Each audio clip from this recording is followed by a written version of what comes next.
All right. How's everybody doing? May the words of my mouth and the meditation of my heart be acceptable in Yahweh's sight. He is our strength and our Redeemer, and it's in His name, which is His authority, that we pray, praise, proclaim, project, and protect today's message. Aman. Hello to everybody. Welcome, welcome, welcome. Across all the platforms, I think we got everybody up and going finally. Thank you for being with us. As always, it's Pastor Kofi, Pastor Servant of Christ, where we are always changing lives one mind at a time, but being a voice of the voiceless and speaking the unspoken. And we're grateful and honored to be in front of you all again. We, as always, give all praise and honor to Yahweh Elohim, who's allowing us to do what we do. We are thankful and grateful to Him for each and every one of you. Thanks for spending some time with us today. Prayerfully, we have something to be able to continue to give to some of you who've been with us before.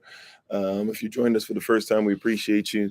As always, we give all praise now to the Most High from my wife, the Honorable Amma, who lives a life that's able to be honored. You can check her out on TikTok, YouTube, her website, and Pinterest at Bloom and Flourish. Not A-N-D, the letter N, Bloom and Flourish. And I'm grateful for her and what she does. She's a healer, herbalist, chemist, and biologist by degree. So feel free to check her out on there. To Lottie Dottie and everybody, to the ministerial staff, to those who are going to be, or those who are moderators, for those, once again, if you join us for the first time, it's one time of many, etc. We're thankful and grateful for you. We've been talking about trauma for quite some time in this FAQ series we have. If you've missed some of it, we've got them all on the YouTube channel. We've got a lot of them on the podcast. We've got some of them on Facebook. And you should be able to go and check some of those things out for more information. If you joined us for the first time, by the way, if you want to just see what we do, want information on some of the one-on-one stuff we do, life coaching, marital coaching, things we do to help the community as far as eating and being clothed, classes that we offer for donations and not you having to pay thousands upon thousands of dollars and go into debt. If you're interested in just lending some service to things we're doing as far as growing food, getting land, making sure that we raise money easily for you guys. Have some fundraising stuff coming up, different things that are there. If you just need to be part of a community, part of a family, to be able to have some people to talk to and to grow with and do different things or whatever. If you're on Facebook, if you're on YouTube, if you're on the podcast, all you got to do is just look at the description box with the video / episode, and you can find information, be able to look up there. Even sometimes just typing in on Google, hashtag FindKofi, hashtag FindKofi. You'll be able to see that right there. If you're on TikTok, you can even go and click on or go to our main page, click on where it says website, and then as soon as you see that, click on that link tree. Stuff will pop up and you can be able to find out more information. That being said, thank you to everybody for being on. We appreciate you so very much. Hello, how's everybody doing? How you doing, Big Brother Thomas? How you doing, Bounty? How you doing, Sister Deja?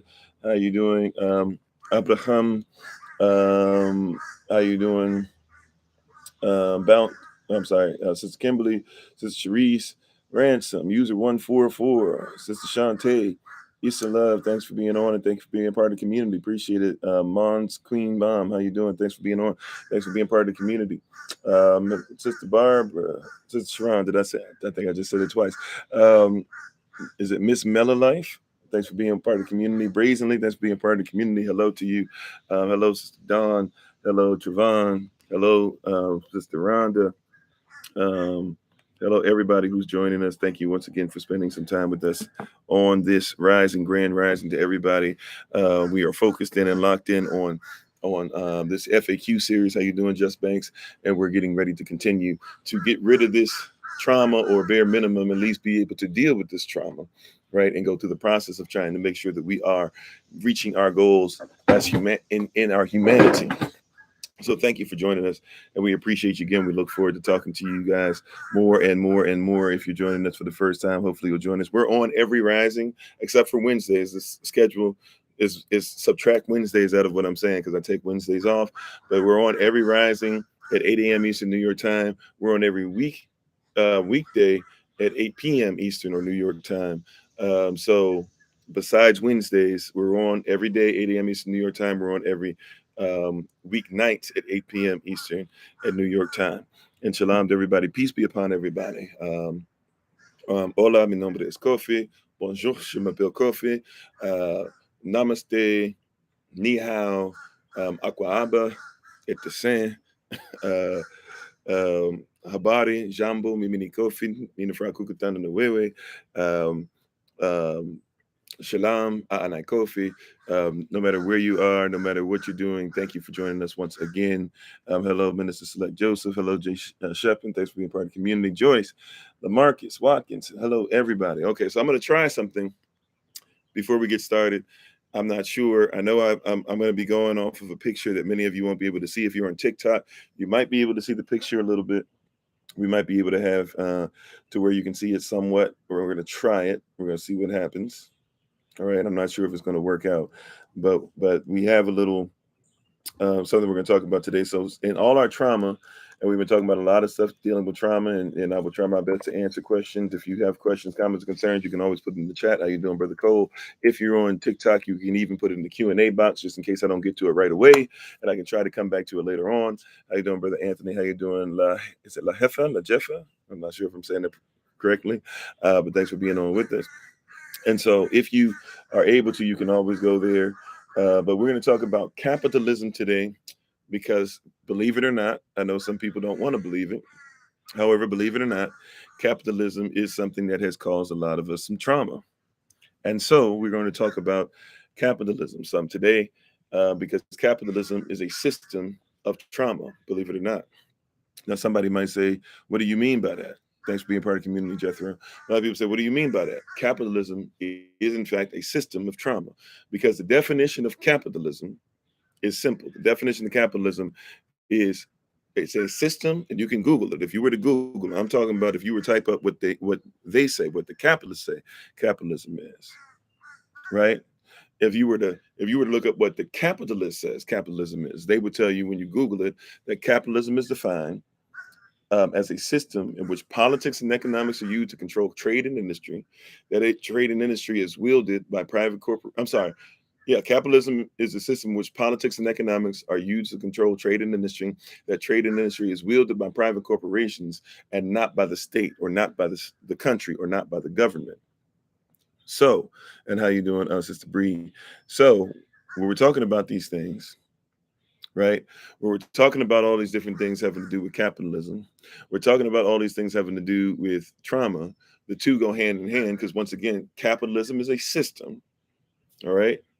Capitalism is a system in which what? In which politics and economics are used to control trade and industry.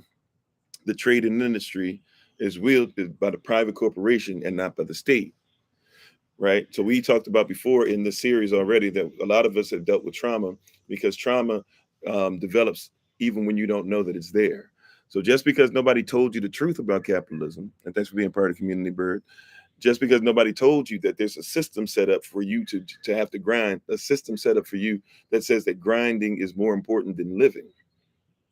I'm not saying we shouldn't grind. I'm not saying you shouldn't have heart, but a lot of us are out here trying to make our mark in the world by simply saying that we grinded harder than everybody else, that we worked until we were 80 years old, 70 years old, 60 years old, and we got that watch to tell everybody we got a watch and we got a very small percentage of what we are worth. And we said that that's what makes us who we are.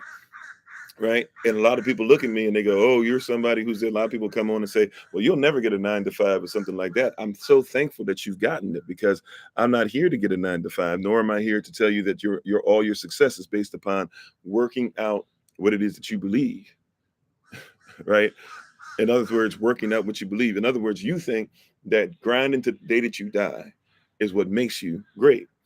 You think that making sure that somebody else can take a better vacation because of you is great. You think that getting a job for somebody who didn't even get a degree in school because they decided to be a capitalist, right, or a better capitalist than you are, while you have to be a slave to them. We believe that that actually is what makes us who we are, and it's become a traumatic experience. And people are living that way.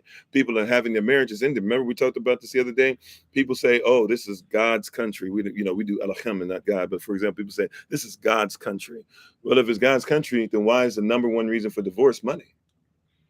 If the number one reason for divorce is money, then it means that you put more stock in money than you do in your God, unless you believe money is your God. And a lot of you are okay with in God we trust on your money, right? You're in capitalism. You're in a system in which politics and economics. So you put more stock in politics and economics. Politics and economics are used to control trade and industry. Trade and industry is something that's your job. Yes, you go into the store.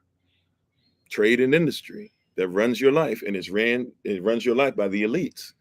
And then it's wielded not by the government, which is who you keep talking about. You're talking about the Supreme Court decision. You're talking about the president and what they wrote down. You're talking about whether they give you reparations, but it's not wielded by the government. It's wielded by the corporations. If you want reparations, you got to start making the corporations believe in reparations. How you doing, Skywalker? Thanks for being part of the community. How you doing, Radford? Thanks for being on. Hello, Grand Rising to you, Britt. You said, so where do you want to go live? What place is better than this? I mean, what are you talking about? Like, I have the ability to be able to live all over the place, number one, but what are you talking about?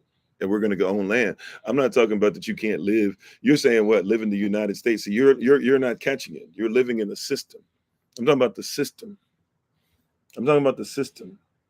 Grand Rising to you, Laria. I'm talking about the system. Thank you very much, Sister Tracy. I appreciate the compliment. Thanks for being on. Is it Yo Unique? Yo Unique. Oh, thanks for being a part of the community today, right? I'm talking about there's a system that's on here, right? Well, hear what I'm saying. It's corporate. See, once again, the state. See. So we're dealing with trauma, and we got to go back to the state, right? Right. Be in the world. That word "world" it means system. It's systemic. It's systematic. Systematic means somebody put something in place on purpose, and to make it systemic. Systemic means it runs in place, whether you do anything or not. It's going to run in place, right? Whether you go to work or whether you go to your job or not, it's going to run in place. If everybody in the country right now, and how you doing, Brother Clem? How you doing, Miss Mac? If everybody were to run away from their job right now, right? The system breaks down because you have to be controlled by politics and economics and trade and industry. As long as you decide to continue to be part of that. Now, somebody goes, well, how are we going to take care of this and that? That's why you have to get your own land. That's why you have to make it private land. That's why you have to make sure that you're not involved. But see, the problem is we've been grown, right? We've grown up to believe. For example, you've grown up to believe that when you got your degree, when you got your master's, when you got your doctorate, when you got your bachelor's, when you got your high school diploma, when you got your associates, right? Everybody said, okay, now life's going to change, right? But there's a corporation that says when you go to the school, you're going to pay us money. And so you get in debt. Anybody in debt is a slave. Anybody that's a slave is in debt. It's traumatic. It's trauma. You said if you don't work, you get the system's garbage. No, if you are in the job, you're right. You are enslaved to that job. I'm in my work now. I'm in my work. I don't have a 9 to 5. It doesn't mean that I don't like. I'm sitting on land. Somebody lied to us and told. See, watch this. Does Bill Gates have a job? Right. Let's just go to the big people. You talking about? Does Bill Gates have a job? Did Steve Jobs have a job? Right. Like let's just go to the people you're talking about. Does Warren Buffett have a job? Whoever your NBA, NFL, MLB, MLS team is, do those owners, do they have jobs? They don't have jobs, but they have ownership. And they own the players, and they in fact own the fans, because the fans will pay them even if they don't get results, even if they don't win, even if they don't put effort towards winning, even if they throw away seasons. Because the system of capitalism says that you will keep giving capital no matter what. You will keep giving capital no matter what. Now, I'm going to try something on here on TikTok, like I was saying earlier. I'm not sure how well it's going to work, because when it comes to pictures and try, oh, wow, that's weird. When it comes to pictures on TikTok, yeah, see, it's zoomed in. So you're not going to really be able to see. So I'm going to try and read the words that go along with this. We'll see if it's how much this is able to really work. Okay, but I'm gonna try my best. So you see that there's this tiers here, right? You might not be able to see it. I'll try to read the words that go along with it. On one side it's actually en français, on one side it's en anglais, but or one side it's in French, one side it's in English. But since you can't really see it anyways, I'll just go ahead and read what's on what goes with these, right? Right. You said no other ism works profitable. Okay, well, once again, like you're talking to a person who is living and traveling, and this year, 15 to 20 times, I can't even count, we've been on the road, about to go on the road again, and we're about to hit DC for a couple of weeks, the DMV area and Baltimore and Pennsylvania area all within a couple of weeks. And then we're about to go to North Carolina for a couple of days, Missouri for a couple of days, Houston for a couple of days, somewhere in the middle of Houston and Wyoming for a couple of days, then somewhere in the middle of Wyoming and Cali for a couple of days, and then San Francisco, right? And then we're going to come all the way back. And while doing that, every day we're going to be on here, being in our work. So if your whole thing is because somebody told you that unless you make sure that you run into capital, unless you bow down to capitalism, and you'll never be able to make anything of yourself, if that's your belief system, if that's where your faith is, then choose you this day to be in, to have faith in that. But for those of us that want to be free, see, you have a chance. You don't have to be public. You can be private. You have a chance. You don't have to have a job out for somebody else. Why not use your own business? You have a choice, right?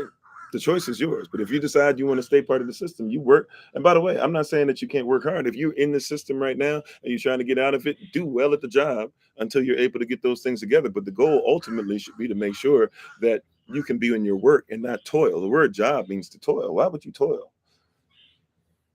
Why would you just keep toiling and say nothing else is profitable? What is the point of gaining everything in this world, in this system, and losing your soul? At some point, your soul, which is in the Greek, if you like the Greek word better, it's psyche, it's psyche. So what's the point of having your psyche or your psychology messed up just to be able to gain all this stuff? So you say all this stuff in the world, like what is all the stuff that you have now?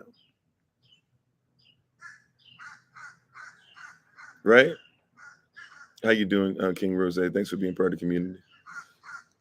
So we're trying our best to hold on to stuff, and I think it was Sister Barbara said in the comment section.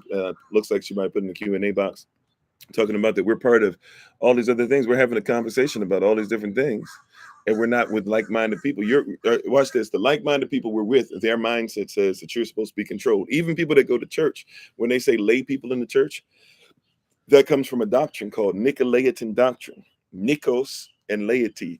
Nikos literally means people who conquer you and live over you. Laity means lay people. So even when you go to church, there's supposed to be people who are there to be conquered, and there's supposed to be people that are there to conquer you.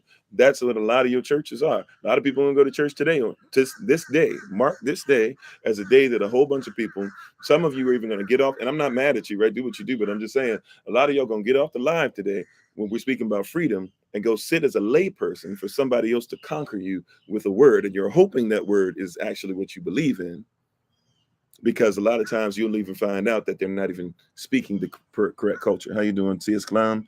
I don't know if I said that correctly. Thanks for being part of the community. Was it Mokjan? I don't know how to pronounce that. Mopjean. Thanks for being part of the community. Appreciate it. Thanks for sharing the live. Thank you for your likes, your shares, your gifts, all those different things. We appreciate you. I'm going to try my best to keep up with the chat. We got chat going on 4 different platforms. Thank you, everybody, for being on YouTube, the podcast, Facebook, and TikTok. We appreciate you all, right? So let's get into what this word actually is, right? Let's get into what this stuff actually is. Let's get into capitalism, because a lot of our trauma is based off of being in capitalism. Do you not know how many people and how you doing, Grand Rising Gwen? Do you not know how many people are traumatized because they think that they're not as valuable as somebody else, because you think that if somebody is valued according to how much money they're worth? But none of us, there is no amount of money on earth that is worth any human life, right? There's none. But we fell for the banana in the tailpipe. How you doing, Clarence? We fell for the banana in the tailpipe, right? Same names I mentioned. Bill Gates is worth such and such amount of billions, right? So then that means that you're not worth such and such amount of billions. So the only way you can become worthy is to make sure that you make something called money. And guess what? Money's not even real. Hello, how you doing, user 531? Money's not even real. Do you know that 97% of the fiat currency that's out now is not worth the paper that it's printed on? How you doing, Charles Copeland? Thanks for being part of the community, Safora. I hope I pronounced it correctly. Thanks for being part of the community. Well, I'm not muting anybody, by the way, but we do have people who are on here, and I trust our moderators to do what they do. So sure. I haven't muted anybody personally. I don't mind muting people or blocking people, but I haven't caught anything yet. I'm dealing with several devices. And moderators, thank you. If you felt that something needed to be muted, fine.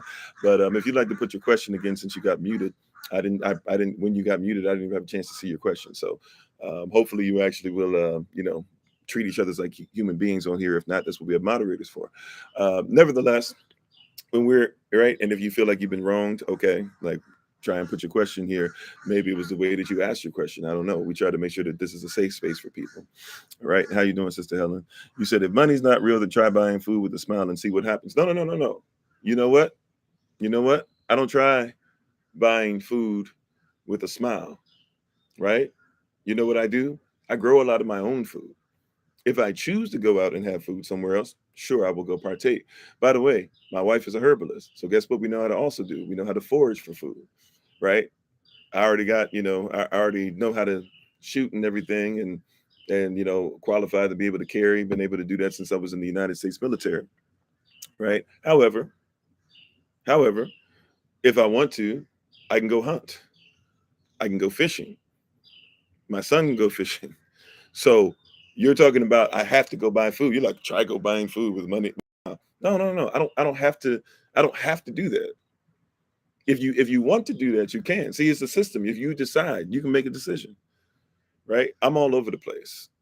I just told y'all how much we travel. I'm all over the place. I'm not gonna tell you exactly where I am. I do that for safety concerns of my family and stuff. Believe it or not, even with us not being as big time as we once were, there are people that actually like find you. So I'm very careful, right? But we're all over the place. We go all over the country. We've been all over the world, right? So I'm not telling you something, right? We help people all over the world. We help establish things. We're helping right now establish things in India, Pakistan, Ghana, Kenya, Nigeria, trying to get South Africa possibly to go into as well.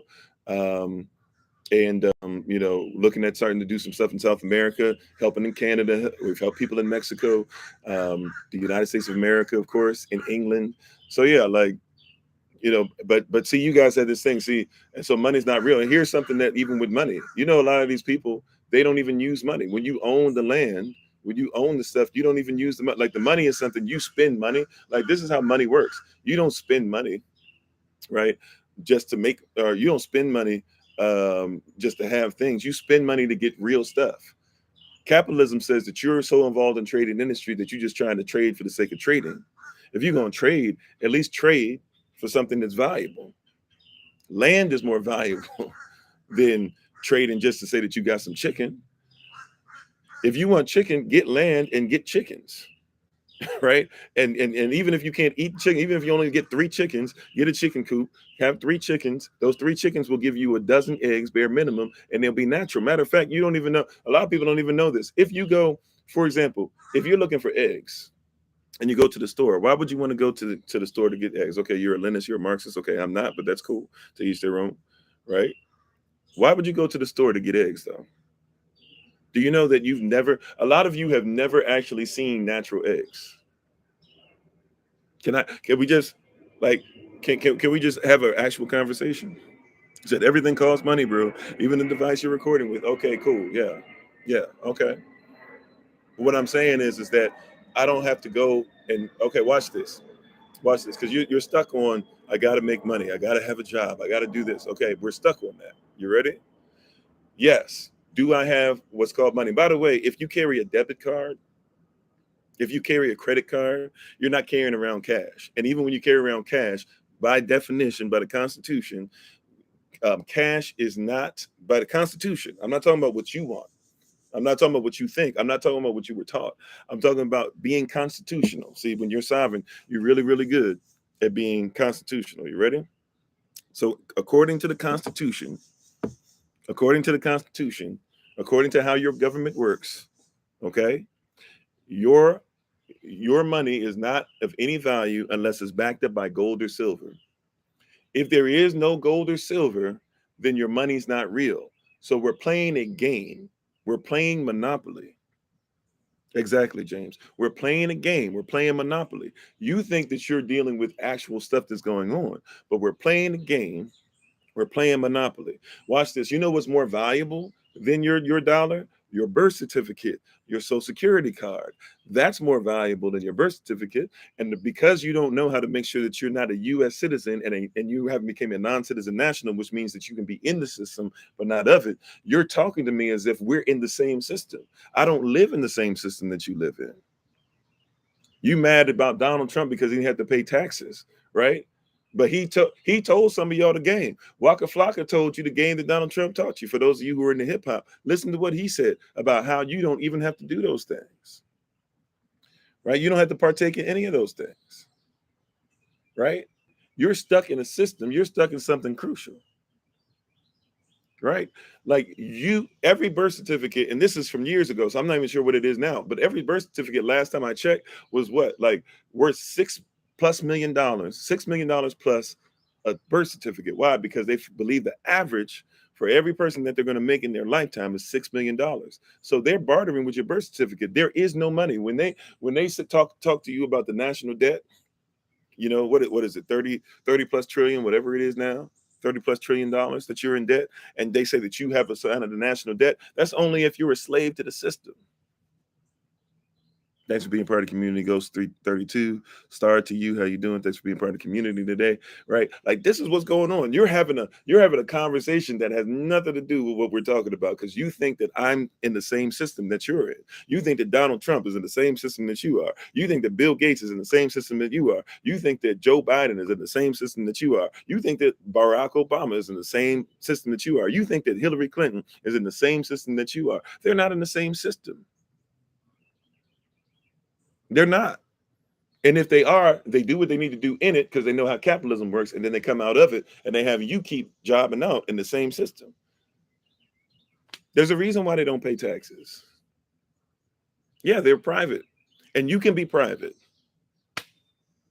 You can make your entire life private. That should be the goal. That's why we're working tirelessly to get this land. And once we get this land, we're going to take our time to develop it correctly so that everybody who put in on it, guess what? You can live as a private citizen. I'm not telling you what I heard. I'm telling you what I know. And I'm sorry, Don, I can't go through the whole mission today, but the mission for today is to deal with this trauma, and trauma is connected to capitalism. How you doing, Minister Tamara? How you doing? Is it Mabo? Hopefully I said that correct one of those 2 times. I apologize if not. Right? How you doing? Thanks for being part of the community, Miss Dean Murray. Right? Or Miss D Murray. Excuse me. You are acting like you are that these people are part of the same system that you're part of. So that's why I have this thing posted behind me today. Getting back to this finally, right? But we think that people are part of the same system that you're part of. They are not. They are not. These are tiers of capitalism, if we would like to call them that, right? And because of the way YouTube does it, it kind of like shrinks, or it focuses. It always zooms in on the picture, so it's hard. I don't know if I fit into any of those categories. I'm kingdom minded, right? Kingdom law, marital law, universal law, natural law, laws of attraction, law of first mention. Because I'm in the natural law, that means that I have to deal with substantive law, public and private law, procedural law, remedial law. I'm about law because laws protect rights. How you doing, Minister Nice? Right? So we had to deal with these things. How you doing, Geronimo? How you doing, Knock Like Music? Well, if you're saying I blocked you today, the only person that I blocked today was somebody who was coming on saying sexual things that are inappropriate. So I haven't blocked anybody, and nobody else has blocked anybody. It would show up on my screen if they did. So unless you were that person, then you didn't get blocked. And if you got blocked, you wouldn't be on here. Right? How you doing, Sister Mary? So we're talking about capitalism. And by the way, capitalism is still a republic. It's still a kingdom. Thanks for being part of the community user 714. Right? Well, we have ways of teaching about being a private citizen, but I could be here all day. That's why we have classes. We literally have 2 different sovereignty classes we do, because you're not going to learn it on here. Not on here, not while we're answering questions, not while we're doing all this. But if you hang in there, you'll learn a little something about something. You're going to hear me say some key words. Feel free to take some notes, mental notes, hopefully written notes or typed up notes that you can do some research on your own, right? So we got these tiers of capitalism. And people don't want to comprehend. Once again, what is the definition of capitalism? Go Google it so you can hear the capitalist definition. In case you say you don't like my definition, let's go look at what the capitalists define capitalism as. What do capitalists say capitalism is? Capitalists tell us that capitalism is defined in which it's a system, right? So it's not a thing, it's not a noun, or well, it's a noun, right? But it's not just some random thing. It's not just a word that's thrown around. It is a system. How you doing, Rashid? Thanks for being part of the community. Rashida, excuse me. Thanks for being part of the community. It is a system in which politics and economics are used to control trade and industry, and that trade and industry is wielded by private corporations instead of the state. That is how it is defined. You can try and say capitalism is all these other things. The people who are in control, right, they don't believe you. Okay? You can believe whatever you want about capitalism. I'm a great capitalist. I make as much money. I go job. I have 7 jobs. I do this. I do that. Look, like part of my family be Jamaican, right? And so we got a work ethic in us that's second to none. And I'm telling you this, a long time ago, I realized that having a job is not what I'm supposed to do. Being in my work is what pays the bills, and the bills that are paid, I use the monopoly money they gave us. We use the monopoly money as a family to get the land, to get things that are established, to not have a whole bunch of payments. Y'all still paying 2-3 car payments and making sure you do this and having all this extra stuff for insurance and stuff because you don't know how to heal yourself. You have to go to the doctor because you don't know, right? If somebody gets a broken bone, you don't know what it is to use comfrey or bone set. You don't even know what that is. See, capitalism we're not just talking about only money. See, capitalism is a system that traumatizes everything. It traumatizes us in every area. People are on here just talking about, see, this is why we have to teach sovereignty off track, because you have to be careful even who you teach these sovereignty classes to, because a lot of people are going to use this and get messed up. And how you doing, Big Brother Thomas? All right, a lot of people are going to get messed up on this. How you doing, Bella Queen? How you doing, Chris? How you doing, Black Mike? Thank you for being part of the community. Right? Amen. Amen. Yeah, all your land is paid for, right? Like you got to get to a place to where we're busy jobbing out. You think that toiling is it? You think that just not paying a bill is cap? No, like you got to understand capitalism controls politics and economics, which is trade and industry. Everything you're doing, you're running through them. You don't have anything that says, hey, you know what? I got an aloe plant. I'll just go ahead and take care of myself. You know what? I got a lemon tree. I'll just take care of myself. You know what? I got tomatoes to eat from. I'll just take care of myself. You know what? I got potatoes to eat from. I'm pointing out stuff that I have, right? If I were to go to other land or whatever, I could say in the front, if you want white mulberries, we got them. In the back, if you want black mulberries, we got them. Right here, if you want potatoes, we got them. If you want, we got cherries over here. If you want, we're trying to work on getting these grapes and stuff and seeing if we can get this grapevine going. If you like to be able to talk, right? Like if you want to deal with, we got more aloe over here. We got more, I forget what the plant is called when you eat pho or whatever, the plant that they give you, that not the sprout, but the actual green plant they give to be able to put in your pho. Our family likes that. My son, he likes taro smoothies, right? He likes taro smoothies. So guess what my wife started doing? She started making taro smoothies with actual taro. Right? It's not a big deal to be able to make sure that you have sugar, make sure that you got taro, make sure that you got some water, make sure that you got a little bit of milk if that's what he wants. Now, really, we don't do milk like that, but even if he wanted it or whatever, for every once in a while to be able to wet that whistle or whatever it is, like you have the ability to be able to get these things, right? You grow them. This is but capitalism tells you can't do this on your own. You got to buy it from somebody else, and you've bought into not being free. You bought into not being free, and you bought into having to have a whole bunch of sugar and stuff. Like I've drank aloe vera juice, right? And aloe vera juice is something where it's like, oh man, this thing doesn't taste the same because you're so used to having sugar and everything in it and having little aloe bubbles and all that stuff that you're drinking. But when you drink the juice, it actually is very, I wouldn't even say very bitter, but it's definitely plain tasting, maybe even a little on the bitter side. But anything that's bitter, guess what? That means it's right. It's righteous. It's righteous for your body. It's going to help you to heal. Freedom, define freedom. Freedom is simple. Free domain. Just like a kingdom is simple. A king's domain. Queendom, simple, the queen's domain, right? Freedom. I have a free domain. I have a domain that is free. If somebody were to come, if you were to send, if somebody didn't like me or whatever, because people have done this. If people don't like what I say or whatever, and they try to find where I am and they try to send the police officers, and police officers try to come on my land, hey, I need some forms of identification. I have the freedom. You're on my domain. But we don't know how to talk to them. See, because the sovereign is a master, and the master realizes the people that are coming, they're public servants. I'm private. So even the public servant, even though he has to protect the public, he still has to serve the private, because the person in the private in capitalism, they have this set up in law. In capitalism, because of substantive law, the private citizen is somebody who has authority over the public servant. In the public servant is subservient to the public, or the public is subservient to the public servant. How you doing, Queen? So like, or Queen Diva. So a lot of people are not there, right? So a lot of people are missing this. A lot of people are not aware of this. A lot of people are arguing things. You're arguing things because you just don't know, and it's okay, right? But I'm saying have an ear to hear. Have an ear to hear what we're talking about today.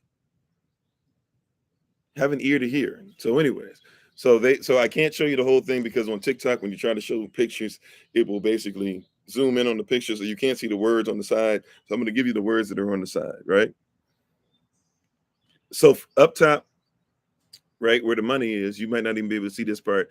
It has where the money bags are on the side. You'll see something that says capitalism, right? So up top is the money bag. That's capitalism. Whoever has the capital is king or queen. You're in a republic. You're in a republic. Whoever has the capital, whoever has the money up top is the king or the queen. That's the goal in capitalism, is to get all this stuff. The problem is, though, is that in all the stuff that they're telling you about, and telling you that everybody has a right to be able to millionaire and billionaire and all this stuff, you have a finite amount of that. And thanks for the love. Is it perpetrator? Okay. Thanks for being part of the community, right? And thanks for being part of the community again, perfectly imperfect. So so most people, this is their goal: get the bag. And that what we say nowadays: get the bag, get the bag, get the bag. Thanks for being part of the community sometime. And that's traumatic. It's causing trauma, because you think your whole life is about getting the bag, or being the person that looks like they had a bag. How you doing, Nikki? Thanks for being part of the community. How you doing, Florida? Thanks for being part of the community. My wife and I, we were out celebrating our anniversary in Georgia at, I forget the name of the mall, Lenox Mall, something like that. And it was so wild, because everybody there, you could tell, like, people who were working jobs where I know that you ain't making much more than the minimum wage. They were trying their hardest to make sure that they looked like they were worth millions. Get the bag. Problem with that is that people that are worth millions don't need to worry about what people think they look like. Right? When you're in a free domain, and when you have more freedom, you're not concerned about always making sure everybody's okay with your decisions. That's why when you see some of these people wearing some of the outfits, you're like, wow, that's a crazy outfit. Why would they even wear that? Because they're not concerned about what you think about their outfit. You said don't name you a domain in which anyone is free. Okay, I'm free. I don't know what you want to label it. I mean, if you want to call me kingdom citizen, if you want to call me sovereign, if you want to call me whatever, but I'm free. Let me tell you some things, because some people say, well, you're ultimately not 100% free. And you're right, because we're still trying to get there. We're still in the land of our captivity, a lot of us, and we don't have just like acres and acres and acres of land, hundreds of acres yet, that we can just say is ours, and we ain't got to worry about nobody like that, right? But let's go ahead with what you're saying, right? I'm free enough to not have to wake up and go and have to serve somebody else at a 9 to 5. Call that whatever you will, but I'm free enough to do that. I'm free enough to make sure that I teach other people how to do it, and I don't have to charge them $10,000 for a class. I'm free enough to do that. I'm free enough to go to sleep and not have to worry about setting an alarm for anything other than what I know I'm supposed to do as far as my calling. I'm free. You can call it whatever you want, right? But I'm not into that, right? I'm free enough to not have to vote. because I know voting. See, I used to be an assistant. I used to be United States military. I'm somebody who fought for your freedoms and all that stuff that they teach us. And not one time in that was I free as I am now. I fought to make sure that they could tell you that no child was left behind. Yep, Miss Mac, eat from the land, not from the store. Yeah, I did all those things, and I wasn't free ever. How you doing, brother Dennis? User 77. Thanks for being on with us, being part of the community. Is it Guski? I don't know if that's how you say it. Thanks for being part of the community, right?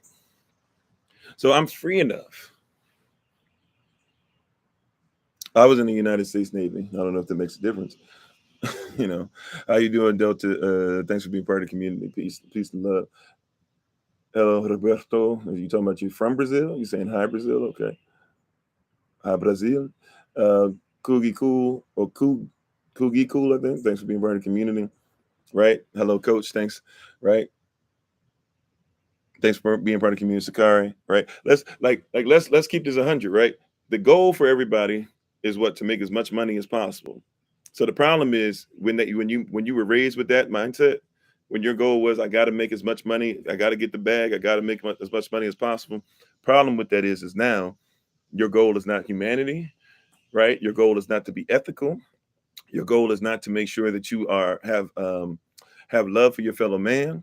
Your goal is to get the bag by any means necessary. Your goal is not to know about who you are. Your goal is not to become greater. Your goal is not to study the truth. Your goal is not to know your story instead of his story. Your goal is none of those things. A lot of people's goal is to get the bag. And a lot of people, this is what happens. A lot of people, when you get the bag, right? You said when you travel to Texas, there's a town called Visit Texas. It's a sundown town. Okay, thanks for the warning. Thanks for letting me know. Right? A lot of you guys, when you get the bag, you realize that the bag ain't enough. You got to get more of it, and then you realize that's not enough. You got to get more of it, and you realize it's a traumatic experience. Believe it or not, it's trauma. You out here dealing in trauma. Just because you don't call it trauma, just because the people that want you to work for them or to job out for them don't call it trauma, it doesn't mean it's not trauma. Right. And yeah, and I'm not saying money is evil. And thank you for saying that, Sakura. Right. It's the love of money. If your whole mindset is just, I got to get it, I got to get it, I got to get it, and everything else be daggone, that's Machiavellian. Right. If you know what's Machiavelli is somebody that taught, in order to be a great leader, to get the bag, you got to be a bad person. And in order to be a great person, you have to be a bad leader. You can't get the bag. A lot of people are sharing that principle, sharing that and romanticizing that every single day, right? But a lot of people chase the bag and don't realize, okay, so here's a tier. Here's this tier right here. So we got the bag. After that, it says this. It says, we rule you. So capitalism, the goal is a system in which money drives everything, even if money is monopoly money because it's not backed up by gold or silver. Right? So you out here talking about get the bag, nothing else matters, nobody else matters. Why are you talking about this? You got to have money for everything, blah, blah. Like, I make less money than what I ever had. Like in my marriage, we were always averaging, like, no cap. My wife and I, since the day we met, we have never averaged any like our average, right? I'm saying average. We've never gotten any less than the bare minimum 6 figures.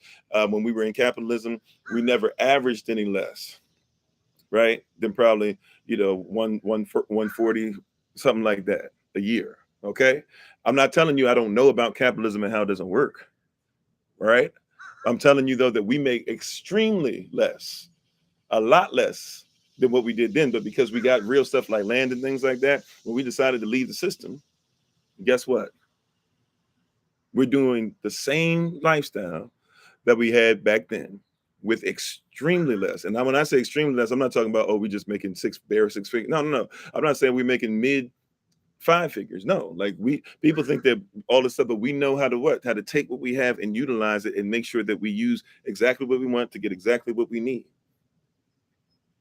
And we stay separate from certain things. See, certain things that you guys are saying you have to have. I got to go to the store to get money and stuff like that. I got to get frozen food. It's killing me. Look at all the stuff that's in there. I got to go get this organic stuff. It says it's organic, right? In the frozen aisle. Look at all the preservatives and all the different things that they have in there to preserve the food, supposedly, right? I got to go make sure that I get the Sani water because that's the only clean water. Look at the fact that the Sani water dries you out. They put the same thing in the water that they actually put in dead bodies to keep the dead bodies from drying out.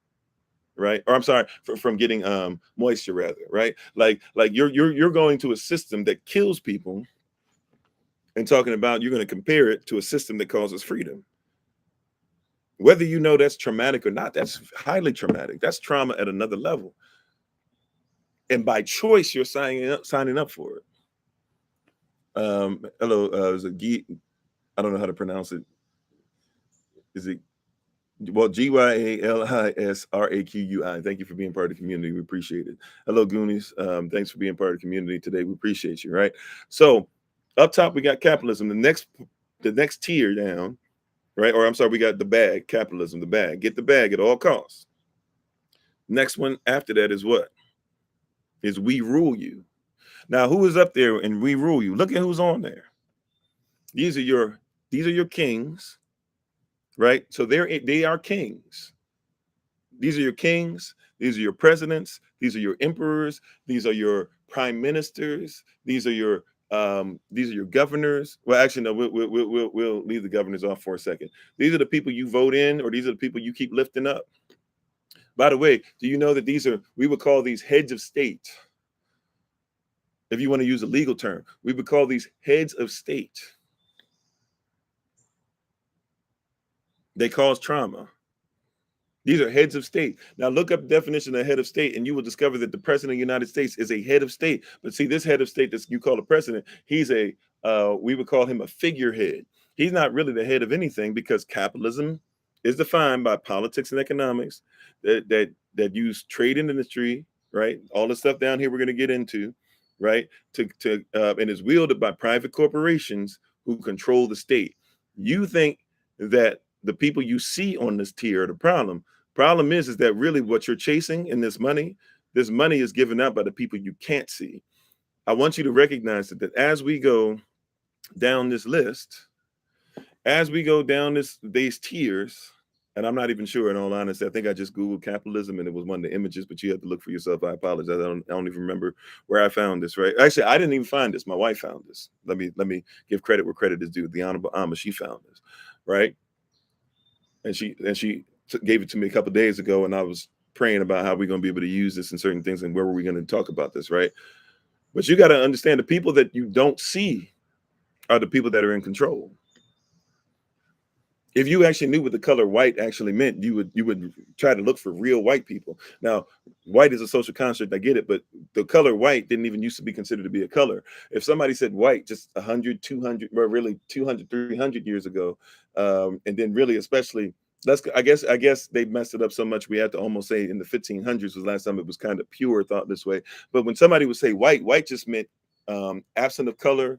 It meant clear. It meant opaque. It meant you could see through it, or that it never had any color. And sometimes, since it didn't have any color, from far away it looked white. Like polar bear fur is told to be white, but polar bear fur is not white. Polar bear fur is clear, because that's what the color white actually is. And the white actually reflects the snow, right? You're seeing a reflection in the snow. If you were to go deeper into that, you would find out that actually the polar bear's fur on the inside is actually black, because black traps in heat and takes in the heat rays from the sun so that it helps the polar bear to stay warm. So I'm saying all those things to say this, that real white people, they are not people that you can see. They're people that you see through, they are invisible to you. Or when you see them, you need to know how to see through them, how to see through the nonsense. You're talking about white people that are part of this social construct, not realizing that the real white people are the people who take ownership over your life every single day, right? And you go to job out for them. Okay, thank you. Sister Betty found it. She said it's called the pyramid of capitalist system, right? So I'm not talking about what we call white as far as just random white dude walking down the street or whatever. I'm talking about the actual color white. Literally used to not be a color. The actual word white, rather, used to not mean color. It used to actually mean it was devoid of color. It was clear. It was opaque. You could see through it. So you got to realize the people you don't see on this list, by the terms, you got to use the actual term correctly. Those are the real white people, the people you can't see. I know what they wrote down in Black's Law Dictionary, but I need you to comprehend this, right? You say it's not true. Okay, fine. That's cool. Right? To each their own. Right? But that's what's going on. Okay? Right? It wasn't until the the late 1400s and the early 1500s. Really, technically, you can go back even further than that. It wasn't until the Crusades that you had this idea that a skin color made you more important. Like the thing of people being allowed to be slaves just because of their tribe and all that stuff goes back to Socrates. Is it Socrates? I believe it's Socrates. It goes back to Socrates, right? So that's been around for a long time. The idea of blue eyes and blonde hair, that's been around since the Greeks. And they weren't necessarily called white people. They would have been what we consider today to be people of color. Right? Okay. So they would have been what we call people of color. So, but they had blonde, some of them had blonde hair, blue eyes. And so they started saying blonde hair, blue eyes is this and that. But you don't find people talking about the skin allows you to be enslaved until the Crusades.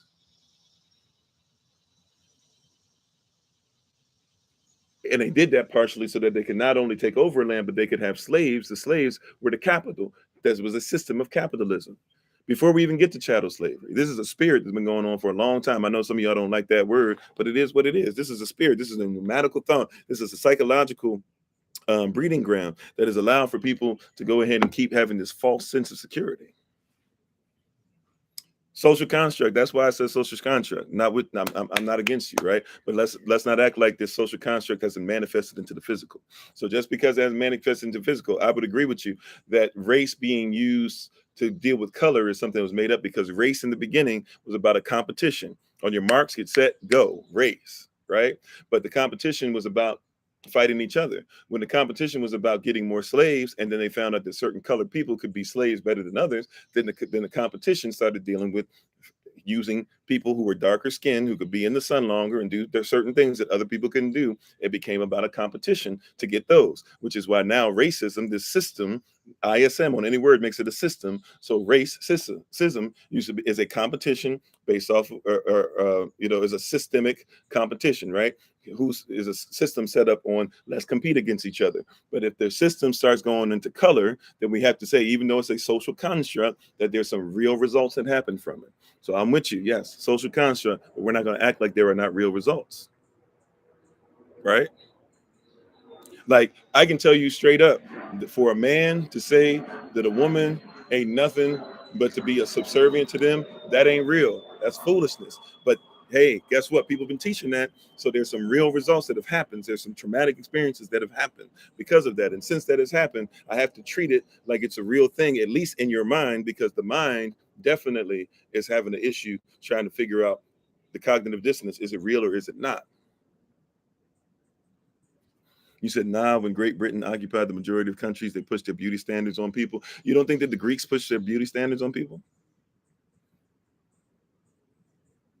Anyways, though, right? Like people are gonna argue just for the sake of arguing. It's fine. Like this is stuff you can read about for yourself from the Greeks themselves, right? Like let's not act like the Greeks are the ones that had people talking about melanin. If you want to be real, I mean chemistry, that's where chemistry comes from. And then chemistry, they studied the pineal gland, and that's why you like to talk about the pineal gland, melanin, the eye of Horus. If you look at it from the side, it looks like the eye of Horus, all these different things, the third eye. That's why you talk about those things. But it was the Greeks that said, hey, we're people of color, but the Kemetic people, Ethiopians, Kemetic people, Cushitic people, Africanos or Africanos, what we call Africans, Afrik people, etc. Negro, which was one of the most ancient words you could use for a people. Negus, negus, negas, that means kings, that means monarchs, that means royalty, that means princes. They said that, hey, those people, because they have more melanin, they must be smarter, right? Like that's what the Greeks said. Like they set a standard a long time ago. So we know, so I don't have to go into those things, right? But nevertheless, right, if you don't believe it, that's why there's a whole bunch of research tools, right? But we have here these presidents, these kings, these prime ministers, these heads of state, but they are all controlled by somebody else. Well, Patar, my point is being made. If you don't like it, then just have a great day, right? But right, like hang in there if you're not catching it, right? But capitalism is what? This is your definition: politics and economics, which are used to control trade and industry. Trade and industry is wielded by private corporations and not the state. That's the definition. So all these people that you see up here who say we rule you, you must recognize there's always power behind the throne. Next is being part of the community of the mayor, right? There's always power behind the throne. You chasing the bag, not realizing that the bag is something controlled by the power behind the throne, and the people on the throne are there to make sure that you are ruled and ruled well. For example, how many of you believe in that there's a such thing as democracy?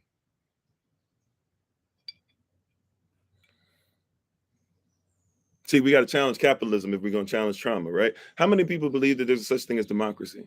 A lot of you fight for democracy. How many of you believe there's actually a such thing as democracy?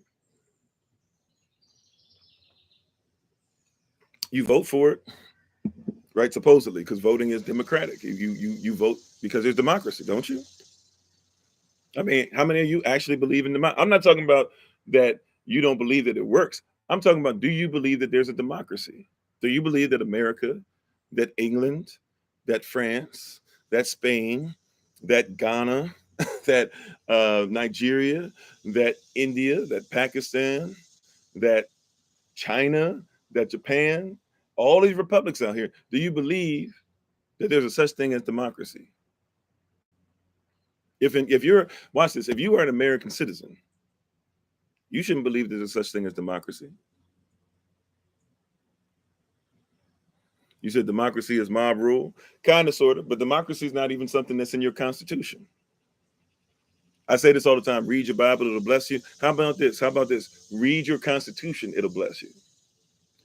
Read your Constitution, and you find me where democracy is mentioned. Now, there are some people, I can't say that I've read all 50 states because, the word state means country. So there's 50 countries united together. That's why it's United States, United Countries of America. America is actually North America and South America, but there's 50 countries that have came together, right? All right. And thank you for the love. Appreciate it. Can you see all the chart? You'll see all the chart in a second. I'm sorry, right? I'm doing the best that I can. And right, like I don't know. Everybody's like, let me see the chart. Let me see the chart. Okay, here you go. You get your picture of the chart and all that. It doesn't even have the words to go with it, and you're not even comprehending what the tears go. Some of us, but okay, here you go. If you want to take a screenshot of it, feel free. There's still words in the way of the screen, and all that. But there you go. All right, we'll leave that up there for a few seconds if you're on TikTok, right? But hopefully you guys are getting this stuff, right? Like hopefully you guys are seeing there's there. But once again, read your Constitution. Look at your Constitution, and you find the word democracy. But I've heard. I haven't read all of 50 of them, so I can't say this for sure as far as my eyes only. But I've heard the people who have said that they've read all 50 states' constitutions that you won't find the word democracy in those either.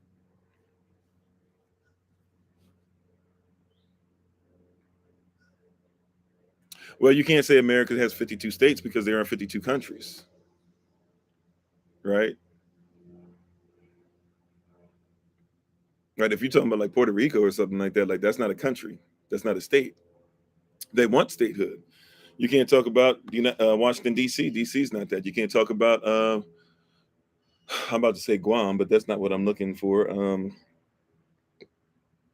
I can't remember, but the Philippines, right?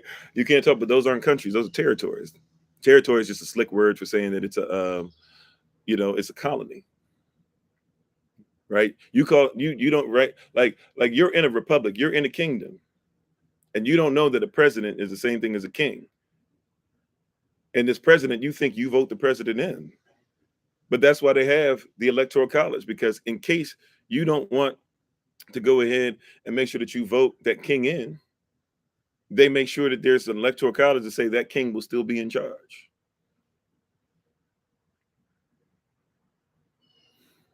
Well, you said DC and the feds are a foreign entity. Well, you need to make sure that you're aware. We need to make sure we're aware of the United States corporation, right? Because the corporation is in the capital, right? Because the capital of these United States, right, is Washington D.C., and in the capital is the corporation of the United States.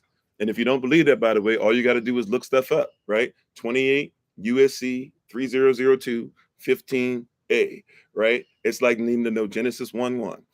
28 USC 3002 15A. 28 USC 3002 15A. 28 USC 3002 15A. 28 USC 3002 15A. What does that mean? Look it up and you will see that that's simply telling you, yes, the United States is a corporation. It is not a country.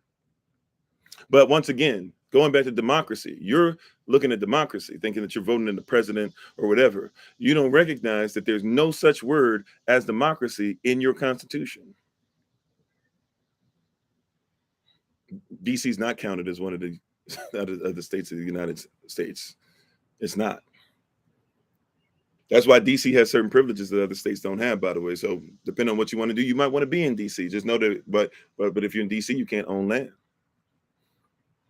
Oh yeah, well the UK is using, for the most part, is using pretty much the same UCC as what you're using, and a lot of the USC, even if they don't call it that, right? But we have this idea that this president up here, we have this idea that this president or this king or whomever is in charge, but capitalism supersedes the king, right? The money at the top, chase the bag at the top, is supersedes the king or the president, right? That's why it's capitalism is defined as politics and economics. They're using politics and economics to control trade and industry, right?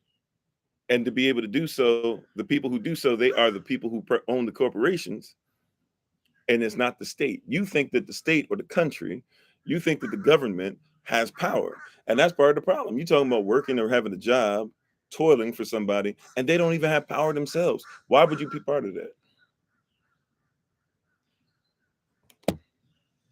Why would you want to be part of a system to where the people that supposedly you voted in don't have power? Once again, though, the word democracy, it doesn't exist.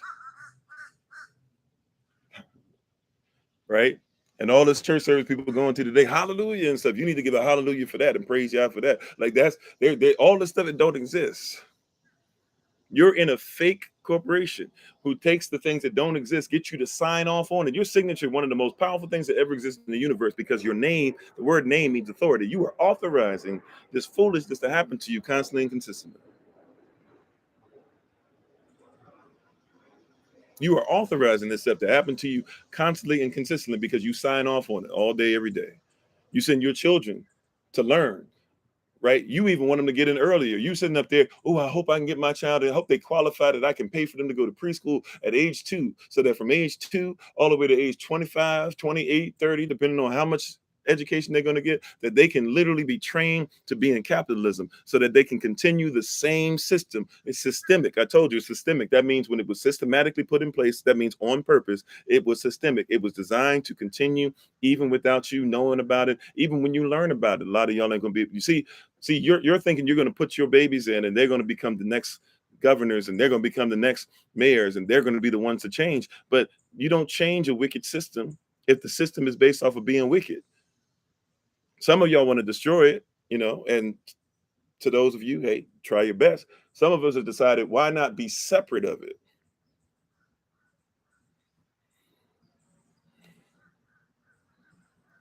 You say, is it the big corporations who are in control because they control the money and economy? Yeah. What's up top? The money, the bag. Whoever got the bag in this system, that's what y'all chasing. The second you stop chasing the bag is the second you start getting more separate. You don't have to have the bag to be able to have your own land.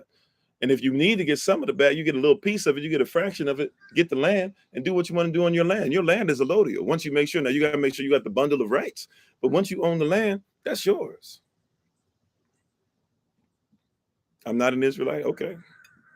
That's for you, but you don't get to dictate to me who I am. I can care less about you not even knowing where I come from. If you knew enough about me, by the way, you would do some quick research or you would have asked and you would have discovered that my people who are West African or Shwi, right, that we are considered even by who you think the real Israelites are. You would see that they actually consider us to be beta Israel. Now, it's interesting that even though our women carry more of what they say makes you an Israelite than theirs, they still would say they're alpha and we're beta, but they would still say that we're beta Israel, meaning that they have to actually admit that we are Israel. So if you just did some quick research, you would have discovered who I was, right? Or if you would have listened long enough. But the topic today is, in fact, capitalism, right? So the topic today is, in fact, capitalism. So even if you want to go by the world standards, they still have to admit who I am. I don't have to worry about that. That's why Yashra, I love what he said. Who do men say that I am? Then he said, who do you say that I am? People who know me, they know who I am. You don't know me, that's cool, right? But that's not even what I was talking about. I'm talking about capitalism. And see how people have been so traumatized? Because watch this, a lot of people don't like that discussion you were talking about with Israel. That's because if you talk about Israel, Israel has to give some of that back. And people don't like that. Right? If you admit, see, in this world, see, that's why there's such a big issue.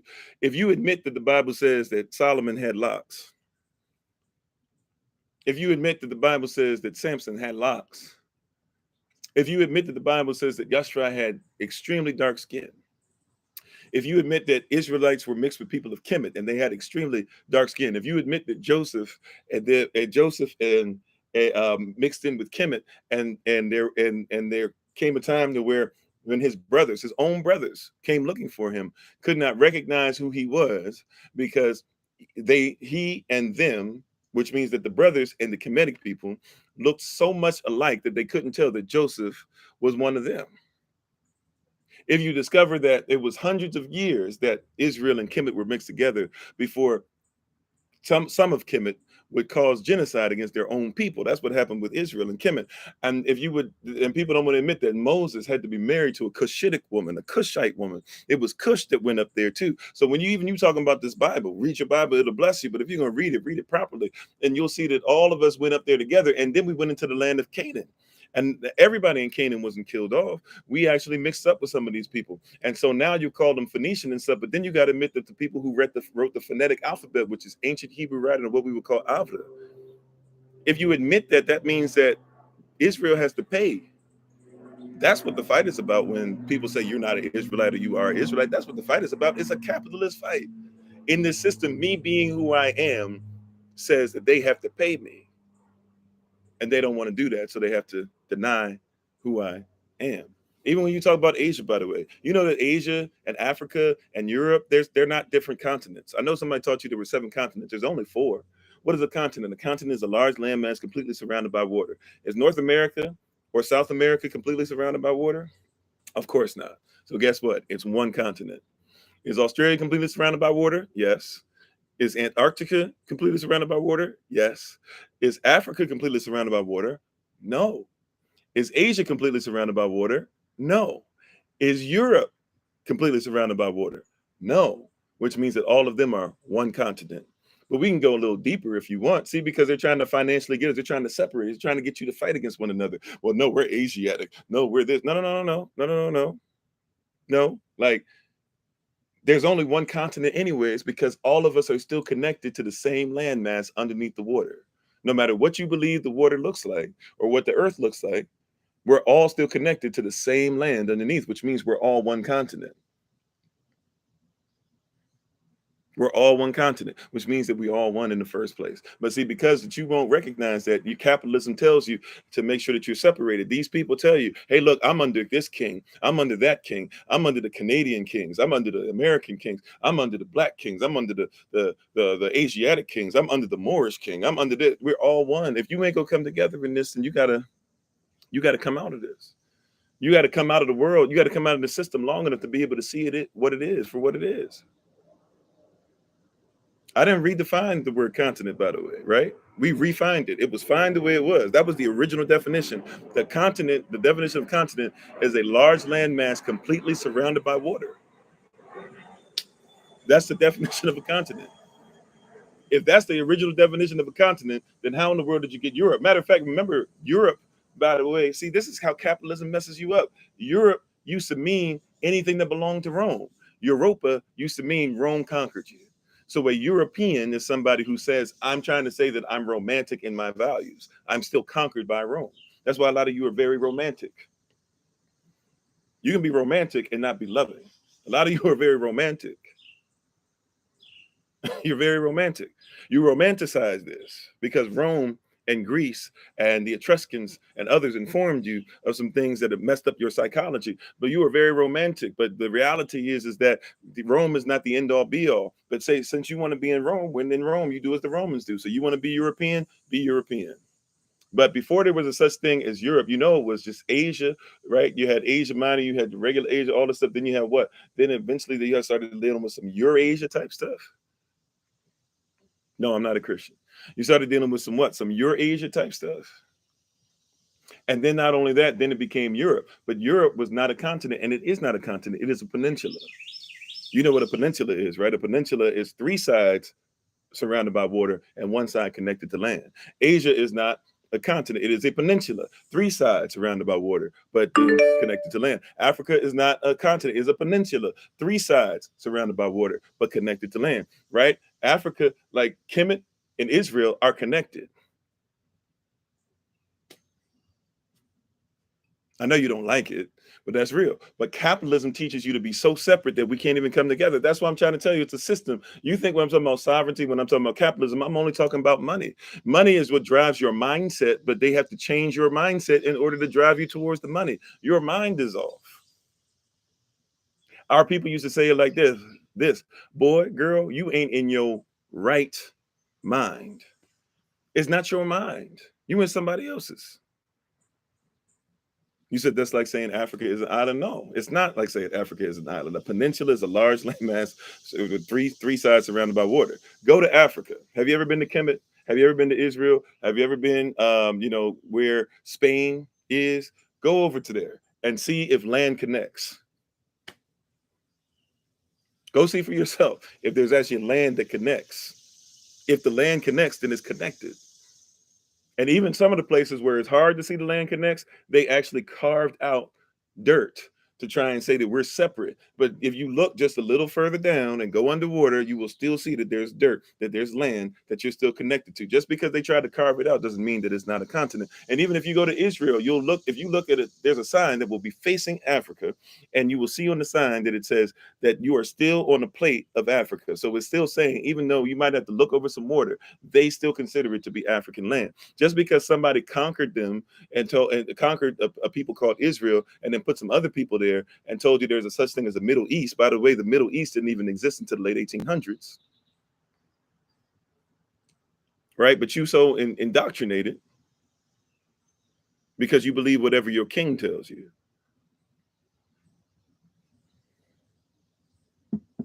Africa is its own continental plate. Okay, once again, when you get a chance to go over there, go look for yourself. I'll just say that. How you doing, Chef? I'm sorry I didn't catch you come in. When you get a chance to go over there, you look yourself. How about that? There's certain things that you can tell somebody all you want, right? But you go and you look for yourself. Matter of fact, even who people think Christ is, when they say Jesus, that comes out of capitalism. That's why people don't like it when you say Yashua, at Yeshua, at Yahushai, at Yahushai, right?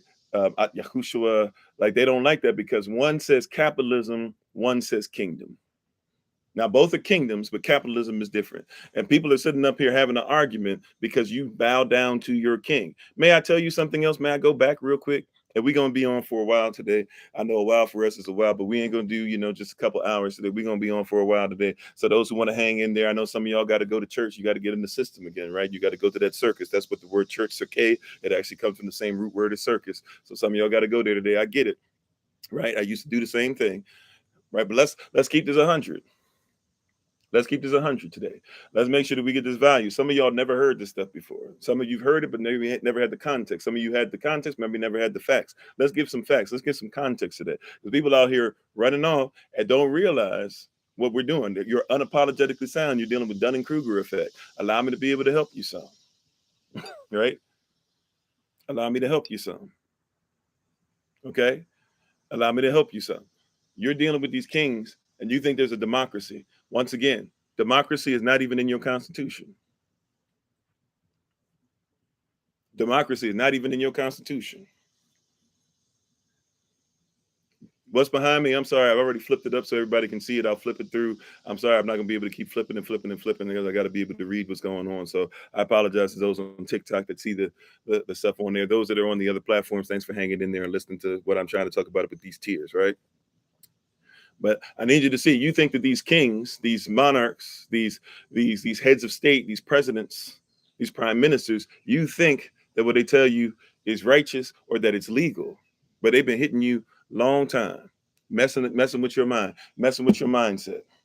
And by the way, thank you for the likes, the shares, all those things. If you're on YouTube, if you want to like, share, subscribe, and even hit the notification tab so you can know when we're coming out again. We appreciate it. Thank you for your likes, for your shares, for any gifts. Those of you who give any kind of donations to what we do, let me just say thank you again. We appreciate it, right? So, real talk. Real talk. You think that democracy is real. You have a problem, right? And I apologize. There's so many comments coming in today on all the devices. I don't know if I'm gonna be able to keep up. So I'm trying, right? And I might have to pick out some. So please forgive me. Normally I would try to go one for one and all this stuff, but the more we starting to get back into the numbers we were hitting before, when we get up to 1,000, 1,000 at a time on the live again, I'm gonna just have to try and do my best, right? But I want you to realize and to recognize, you think democracy is real. You believe that, right? We showed you that already, that people believe democracy is real, but it's not even in your constitution. Here's something that you might not know. Now, I might have the president wrong. I believe it's Madison, but it could be Monroe. So it's either the fourth. Well, really, they're not even the fourth or fifth president. There were presidents before George Washington, but what we call either the fourth or the fifth president, one of them. I believe it was the fourth. I believe it was Monroe that actually had a real big issue. Oh, wow. Thank you for the love. I was about to do my little cowboy tip. Thank you for the love. I appreciate that. That he had a problem with democracy, the word. He told them that we need to stop telling people that this is a democracy. He actually put that out there. He said, we need to stop telling them that this democracy thing is what they think it is. He said, because the people are beginning to believe. So he who's going to become president, who's supposed to keep up some of these lies, who's a Mason, is saying, hold up. We need to tell them the truth about democracy. If we're going to be real and honest about this, because democracy is not what they think it is. It's not even constitutional. That's what these presidents set precedent, right? So he says, we're going to have to make sure that we speak on what? On democracy. And we need to tell them about it, because he said these people think that democracy means that they have the right to be able to make all these decisions and stuff, and really they don't. That's a president that y'all have, that y'all lift up, that y'all say has to be part of this thing. That's one of y'all kings. He said, hey, we got to tell them the truth. He's one of your founding fathers. He said, we got to tell them the truth. This is a Virginia slave owner. Remember George Washington, Virginia slave owner, first president, third president, Thomas Jefferson, Virginia slave owner, James Monroe, fourth president, Virginia slave owner, John Madison,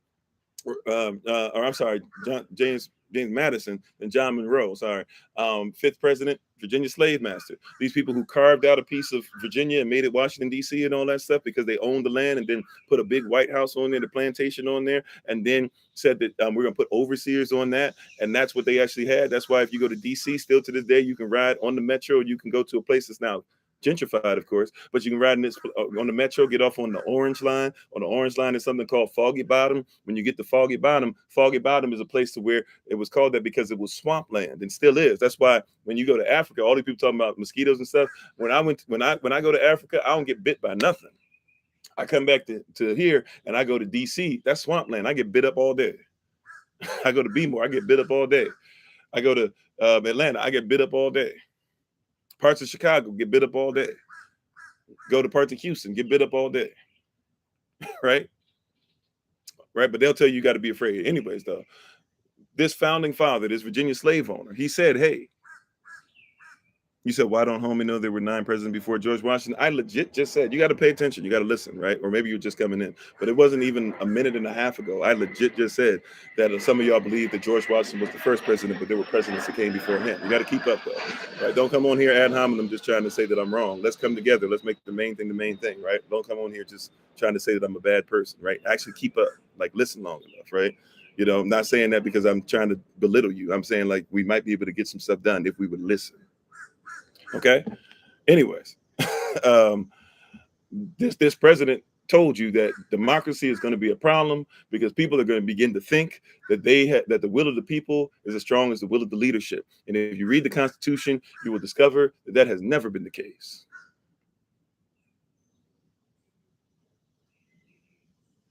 You said George Washington was the first president under the Constitution. Yeah, if you just want to start at history at the Constitution. But you got to realize there's more than one constitution. Technically, there's 3 constitutions that have existed. There's the first constitution that people were using during wartime and all that stuff before they got to 1787, then 1789, then 1791. George Washington, you can say, is the first president under that one. The Moroccan type of agreement that had to be approved by the Sultan of Morocco or whatever, and then was able to be there. That's why these Moors are still wearing Moorish garb, right? And then later on, you have a system that they put in place, 13th to 14th Amendment, that basically takes us from being uppercase C citizens in the Constitution to lowercase c citizens in the Constitution, if you still want to be part of that.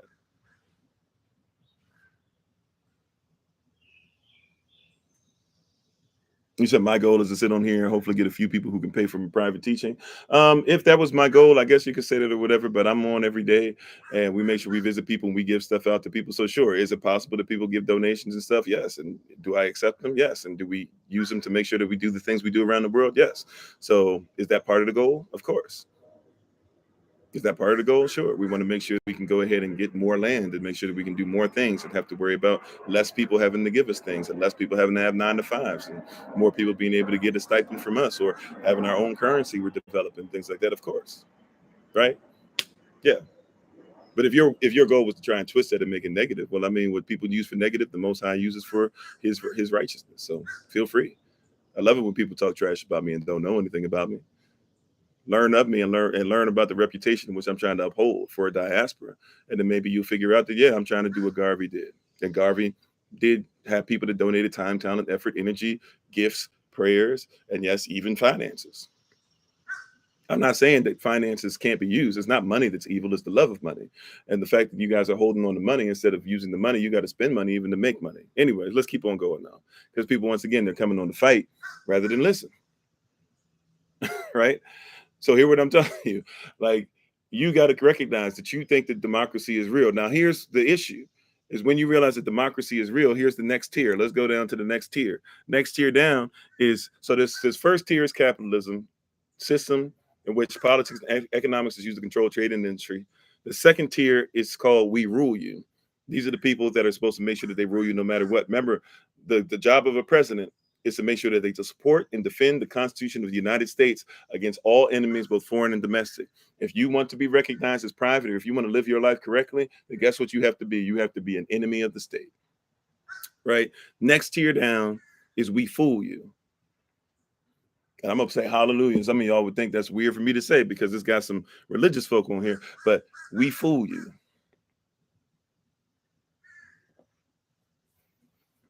We fool you. We fool you. Right? Capitalism, we rule you, we fool you.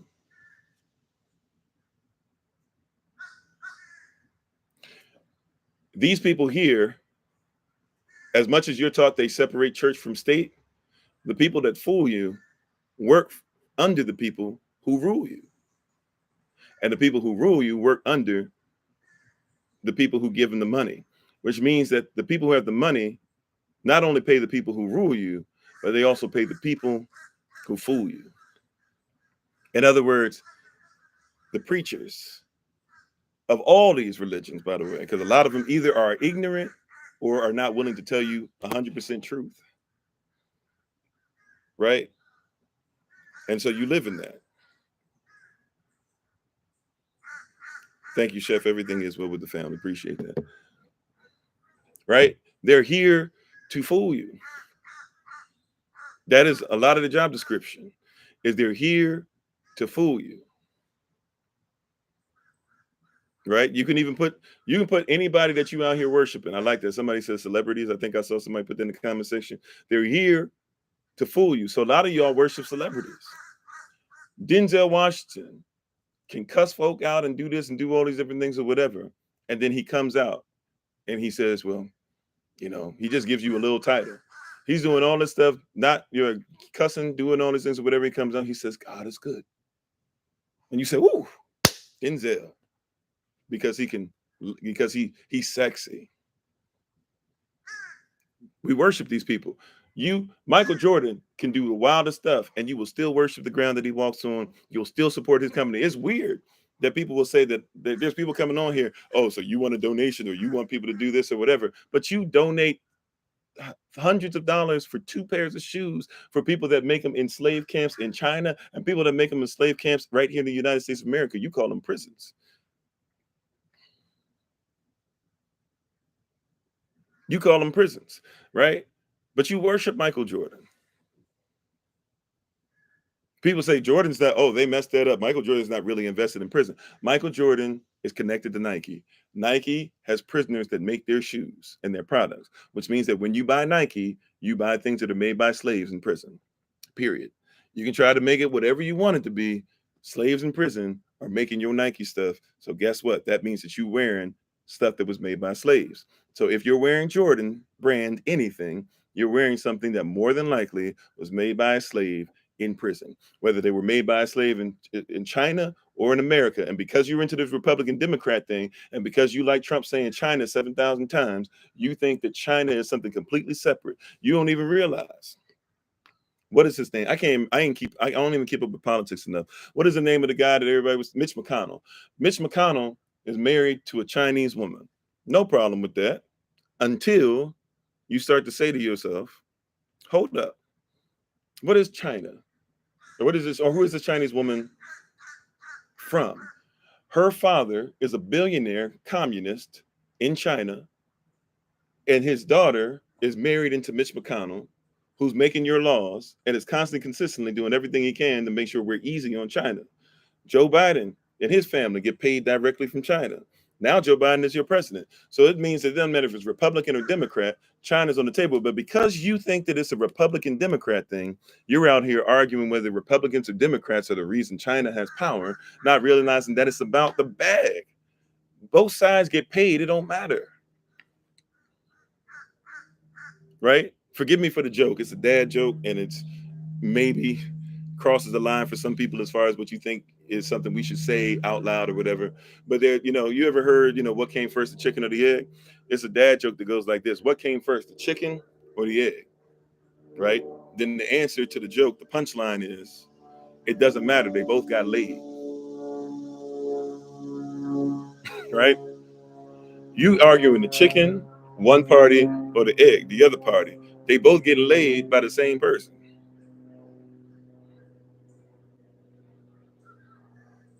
Yeah, I get it. We could talk about the long name and stuff too, right? Yeah, I'm just saying, right? Like, even if we want to talk about, yes, Joe Biden's not his actual name. I'm trying to get us to recognize, and that's a whole nother deep thing we can go into too, right? As far as the trick of who these kings really are, right? Because they're not even presenting who they are. But I'm trying to get you to recognize the bag is running everything. You think that, hey, I just got to get money. If I just have more money, I'd be able to survive. A lot of y'all make your choices based off of money. A lot of you don't stay married because you don't make enough money. A lot of you are stressed out because you can't go to the club because you don't have enough money. A lot of you are stressed out because you can't get the food that you want because you don't have enough money. I mean, you eat, but you don't eat well because real food, it costs more. And so they have you dealing with money. And you've never thought to yourself, the best organic, the only way to really tell us something's organic if I saw it be grown myself. Right? But these people come along and then fool us. These people that we worship. Because the problem is, see, if these people are really worth their salt, we wouldn't worship them. We would worship a higher power than them. Because you don't even comprehend. See, this is why we got to know about law. This is how law works. Do you know that substantive law is where public and private law comes from? Maybe you don't. But then here's the real deal. If you know that substantive law is where public and private law come out of, then you would also have to learn that natural law supersedes substantive law. Right? We just taught this in Sovereignty 1, by the way. If y'all remember, I think we just talked about this on Tuesday, if I remember correctly, in our Sovereignty 1 class, that basically, yeah, there's substantive law, but substantive law bows down to natural law, especially when we start getting into law of equity, common law, and admiralty law. Right? If we talking about law of equity and stuff, we talking about trying to prove different things as far as this remedial and this procedure, right? But if we're talking about common law, we're talking about procedures and things like that. We're talking about law of equity. We're talking about something different, and law of equity sometimes supersedes. Now that's a whole other thing, right? Some of y'all lost you on the words that I was using there. But I'm trying to tell you that you have to recognize that you guys believe that all the stuff that you say, you really believe in these people, but not believe in the person that's supposed to supersede. In nature, this is natural law, right? This is why universal law even precedes natural law. What is a universe? A universe is by definition. You see, people say they believe in the universe, but then they say they don't believe in a higher power. The word universe literally means a verse spoken sentence, which means that if you live in a universe, somebody had to speak it into existence. The universe you're living in is a sentence that somebody spoke. That's the definition. You think that there's separation of church and state because you think that there's such thing as democracy. Okay, well, if it's a whole lot of nothing, then why don't you just go and do something that's worth your time? Thank you for being on. I hope you have a great day. If that's your way of saying hello, I'll take that as a hello. If it's your way of being a jerk, I'll still take it as a hello. You have a great day, right? But I'm saying, like, you got to recognize that the universe. Now, this person who said what I said is a whole bunch of nothing is somebody who's not schooled in law. Somebody who doesn't follow law. They think they do, but they don't. You know why? Because there's such thing as universal law. But that person will say, oh, no, you're making that up. Well, guess what? If you don't want to get a jab, if you don't want to, I'm not saying you should or shouldn't. If you want to get the shot, you get it. If you don't want to get it, you don't have to, right? But if you don't want to get it, you can actually write documentation that says that my belief in the person who spoke the universe into existence causes me to not have to be able to conform and have to get this jab, have to get this shot, right? You can cite other laws like the Nuremberg Code, worldwide law. You can cite, hey, it has side effects, and one of the side effects is death. That's stuff that's in law. You can do those things. It's called latrogenic effects, right? This is universal law. The person who spoke the universe. If you don't believe that, that leads to natural law. Nature itself proves the existence of the one who created the universe. Right? This is belief system. You got to stop believing in this false doctrine where they're telling you, oh, yeah, there's separation of church and state. It's all about making sure that you have your beliefs on point. Right? How can I prove this? By law. I'm gonna go by law, right? This is why law is a big deal. Oh, hey, how you doing? Bruh. How you doing? Mathers Marshall on here. Brother Jamie. So you always got to follow law. People don't want to talk about, but this is law. That's why people want to get away from law. That's why we keep telling people we have to tell you what this stuff actually means, because you don't know the culture of it. You don't know that there's no such thing as a New Testament. You don't know that there's no such thing as an Old Testament. It's one testament. You don't know that these things are actually being presented. When you go to court, they're talking about law every day, right? But peep game. Let me prove it to you. Universal law, natural law, then substantive law, then public and private. All right, you ready for this? Peep game. All right, you want to just follow me as much as you can. Universal law. Somebody had to speak the universe into existence. Natural law. Nature proves that somebody spoke into existence, and therefore nature is what we go by in order to make these laws. If you don't believe it, what is a GMO? What is a GMO? Right? Before we even talk about a straw man, which is a genetically modified person, what is a GMO? A GMO is when somebody genetically modifies the food that you're eating. Okay? Can somebody patent a GMO? Can somebody patent a GMO? Of course they can. You can only patent that which you genetically modified, this genetically modified organism. You can only patent that which you've genetically modified. Can you patent something that's made in nature? Next question. Next question. Can you patent something that was made in nature? Can you patent something that's natural?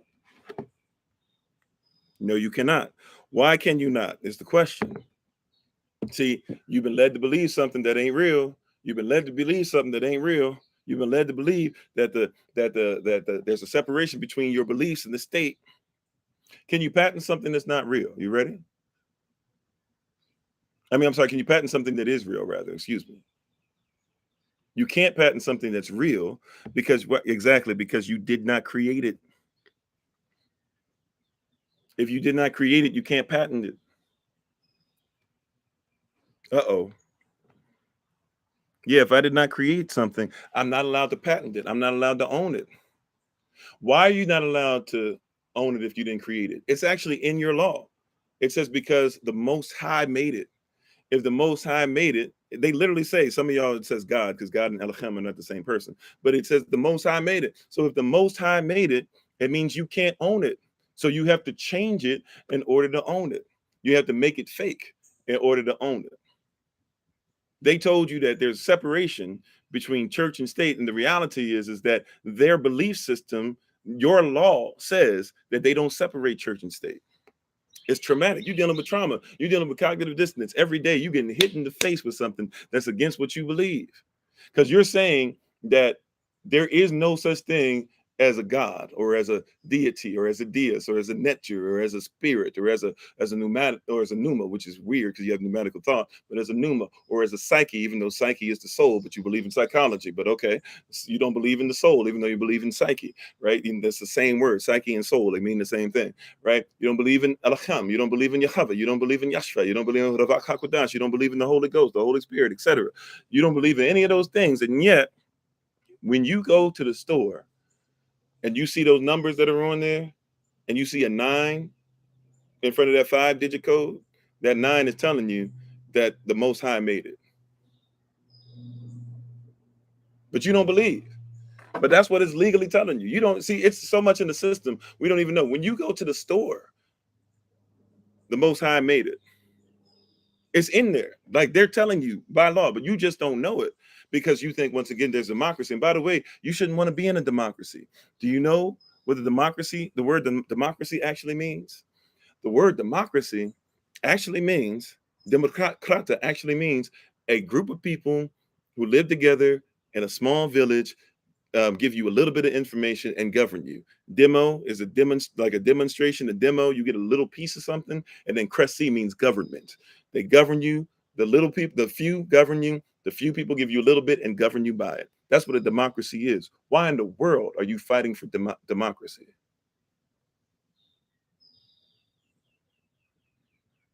Why in the world are you fighting for something? They're telling you the truth. Yes, we are a republic, a democratic republic, right? Some people would say a Republican oligarchy, whatever. It's the same. It boils down to almost the same thing. A democratic republic. What is a democratic republic? A few people who are leading you with a little bit of stuff, who live in a small village. All these people in Congress, all these people that are presidents, most of them, all the presidents related, but most of these people in Congress related to, living in the same areas of DC, living in the same areas and other places when they go back home, living in affluent stuff like that or whatever, governing you, democracy, and then democratic, and then what is it? Republic is a kingdom. And you think that there's a separation between your belief system and the state. No, it's not. Right? We can go deeper with that. If you've ever been to Washington D.C., and if you've ever stood on what they call the National Mall, if you've ever had the opportunity to be able to do so, if you haven't been able to do so, do this for your own research at some point. You'll go to the National Mall and you'll face one direction. You'll see an obelisk. You'll see an obelisk in front of you. That's what they call the George Washington Monument. That's supposed to be the father of your nation. And then you'll turn around and you'll see the same place that everybody was trying to get into on January 6th, 2021. That's the Congress building. And on top of the Congress building, you will discover that there's a carving, there's a woman, right, that can fly, that's above it.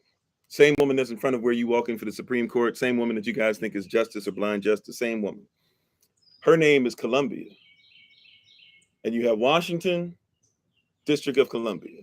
You got Obelisk, Washington, Congress Building, District of Columbia. Right in front of each other, Washington has an obelisk. Now, what is an obelisk?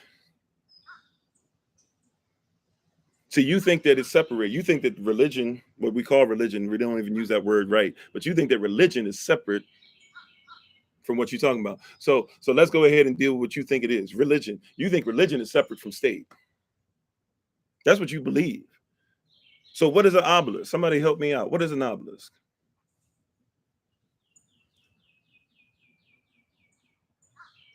Right? Obelisk is not a pyramid top.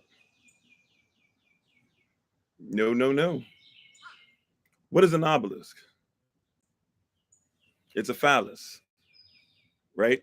It's a mock penis, right? And so you had what? You had Osiris.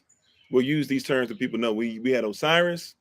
We had Horus. I know some people say Heru, Heru. Okay, that's why we're going to use what people know. You had Isis. You had Horus. Horus is born of Osiris and Isis. But this is how the story goes. This is capitalism. This is what you think is separate from religion.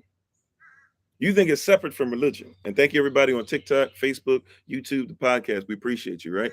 You think that it's separate from religion. No, no, no, no, no, no, no, no, no. Right? This is the story of what happened. You had Horus, you had Osiris. Horus was basically the Netzer above everybody. Remember, Netzers and deists and deities and gods and all that, they're different things, right? So Horus was a Netzer, and he was like in the position of being over all the other Netzers. He was the most powerful one, like, or considered in some ways to be the most powerful one. He was married to Osiris. She was half woman, half bird. Okay? And so she would fly around and do her thing. Horus, he was powerful, he'd do his thing. The other Netzers didn't like Osiris. So they came and they killed him. And then they, like they did back in the day, in those days, they took his body and they put it on pikes and stuff, or they put it and they scattered it to all these different corners of Kemet. All of this is allegory. Okay, fine.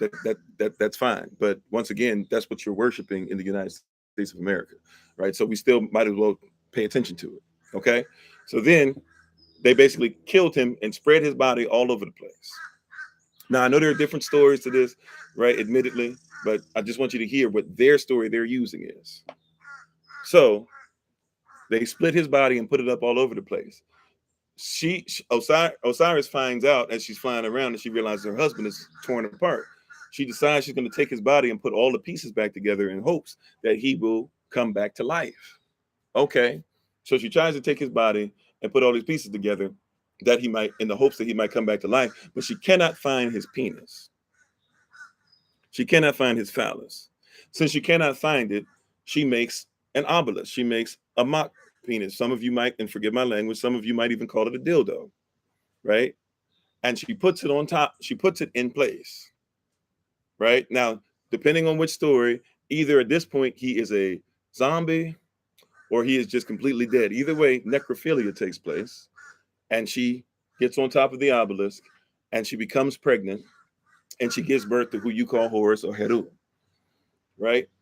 And that is the story. Now, people will try to tell you, oh, yeah, the Bible stole from that story. It's not even the same story. It's not even close. There ain't no virgin birth there.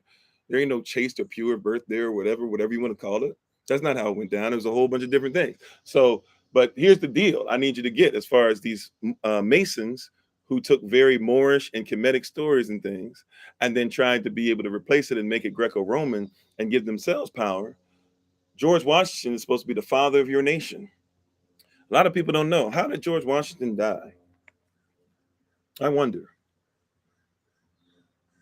I know there's a lot of people who will try to tell you a lot of different things. But how did George Washington die? The Bible is a lie? Okay, that's not what we're even talking about. Make sure you come up, make sure you stay with us, right? We can have that conversation in a bit if you want, but stay with us, right? Make the main thing the main thing. Okay? So, see, it's weird. Yeah, we're not even talking about the Bible right now, but people are so, once again, capitalism, that's something that takes away from my belief and blah, blah, and this and that or whatever. I'll say that you're nothing, you're not as valuable, blah, blah. Like, keep up. So you have, you have, okay, forgive me, that was a little much.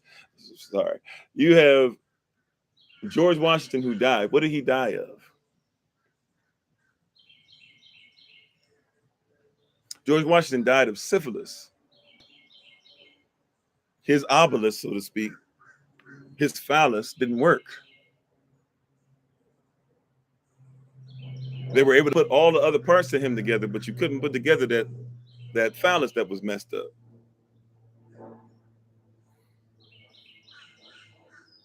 That's what happened, right? You could put all these things together that you want, but you couldn't put together that phallus. So guess what they did? They gave him an obelisk. Same story. And then they took the goddess Columbia, not the Netzer Osiris. They took the goddess Columbia to complete their story of things, and they put her on top of the Senate or the Congress building at the time, right? They said, hey, Nothing can be higher than this goddess Columbia. Why? Because she's supposed to be able to go around and search for all the pieces and put George Washington together, and then she's supposed to be able to come on top and be on top of this obelisk. And out of that gives birth to the nation. Meanwhile, they're telling you separation of religion and kings, separation of religion and the head of state, separation between religion and state, church and state. It's not true. It's not true. They gave you the same story. When you go to the National Mall, you will never see it different again. I promise you. Look at the obelisk, do an about face, and look at the Congress building, and then look at all these Greco-Roman buildings and all these people that are supposed to walk around. You are supposed to be the children of that union. And yet you sitting up here talking about there's no separation, or there's separation between church and state. There's separation between their religious belief and your government. No, there's not. Right at the top, they're telling you that there's no separation. Right. But we, and it should be common knowledge. It's put out there. It should be common, but it's not common, is it? A lot of people learn this for the first time. And it's not, and by the way, I didn't learn this. I didn't learn this from an Afrocentric person. I learned this from a social construct I'm using. I learned this from a white man in his 60s, I believe. No, 50s. In his 50s, talking on the internet and selling his game. And I had never heard that before in my life. It is not a white black thing we're talking about here. Capitalism has you believing that there's separation between church and state. And they got you believing that in order to have you messed up. I mean, we can keep on going. We can keep on going. Why do you have to, why do you need 2 or 3 witnesses? Why do you need an affidavit, at least when you go to the court, to make sure that your word will stand? Because you need 2 or 3 witnesses. That's religious. You said what other platform folks keep coming in? Let me at them. We over on TikTok. If you want to look up, go on TikTok and look up Kofi _ so KOFI _ OFORI and the number 3. If you want to join up over there. Right. And thank you, everybody, for being on. We appreciate you. Thanks for taking time out. We really do appreciate you. If you want to learn more about what we do, if as far as things we do for the community, not just education-wise, but in many different facets of life, even trying to get our land together, raising land to try and complete it by October, all these different things going on. If you want to be part of the convention we have going on in Detroit, coming up at the, in October as well, a lot of different things we have going on to help out and to be a blessing and to come together and make sure that we learn of each other. We got people in different places that we might be able to help each other out physically too. So if you want to learn more about us, if you're on Facebook, if you're on YouTube, if you're on the podcast, just look in the description with the video and you should be able to find out information to get in touch with us. If you're on TikTok, all you got to do is go to our main TikTok channel and you'll be able to click on where it says website. When you click on that place that says website, what am I trying to say? Click on where it says website, and then that's our link tree, and there's a whole bunch of stuff that'll pop up for you to be able to see, right? But you for that, right? We're sitting up here, talking about that there's separation between church and state, or between religion, or between our belief system and the government. There's no separation at all. It's consistent. It's one consistent thing. Whether you like it or not, whether you want to admit it or not, it's one consistent thing that's continuing, right? It's a belief system. You go into on that same natural mall, go into the Natural History Museum. It's a dome. It's a Greco-Roman dome. That's what they put gods in. Go look at Abraham Lincoln's throne that you walk up to, right? They're saying he's a god. Go to Teddy Roosevelt's thing. You got to find it. It's not as easy to find, but go find where Teddy Roosevelt's thing is. They're saying he's a god. Go look at FDR. They're saying he's a god. Go look at Thomas Jefferson and his dome-like thing. They're saying he's a god. Matter of fact, they had no problem telling you that, because you got to recognize that some of these presidents, they even admitted they're deists. What is a deist? A deist is somebody that believes that they can become a god themselves. Yes, and Washington was a Mason, the 33rd degree Mason. He believed that he was going to become a god, and he has an obelisk still to this day that people still worship, and they say that he's the father of their nation. What is the father of a nation? The father of a nation is a god. Is a deist, is a deity. But you sitting here talking about, oh, why are you mentioning the Bible? Why are you mentioning this? Yeah, you know what? We're talking about the trauma of capitalism. This thing is traumatic. You don't even realize that these people, watch this. When somebody came over to a nation to make them subservient,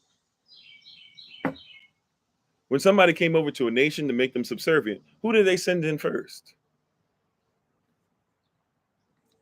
See, you don't even recognize this. You think they're separate. Church and state are separate. Who gets sent in first when you're going to take over a nation? Do you send in the army first? No. Who do you send in first? You send in a missionary.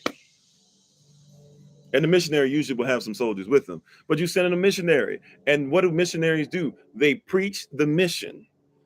So if the mission is um moderators, we're gonna need you. We're gonna need you fully ready for this, right? Moderators, we need you to be on point for this, okay? Because people are gonna get really mad with this, right? People are gonna be trying to talk about all this reverse racism and all this stuff that we're not even talking about. Y'all see it, we steer clear of it, but I already know what's coming, right? But real talk, you guys ready? The mission, if the mission is to control somebody else, then that's what they're preaching. If the mission is to say, yeah, by the way, first slave ship used by England that was sent to Africa, what's on the side of the ship? Jesus.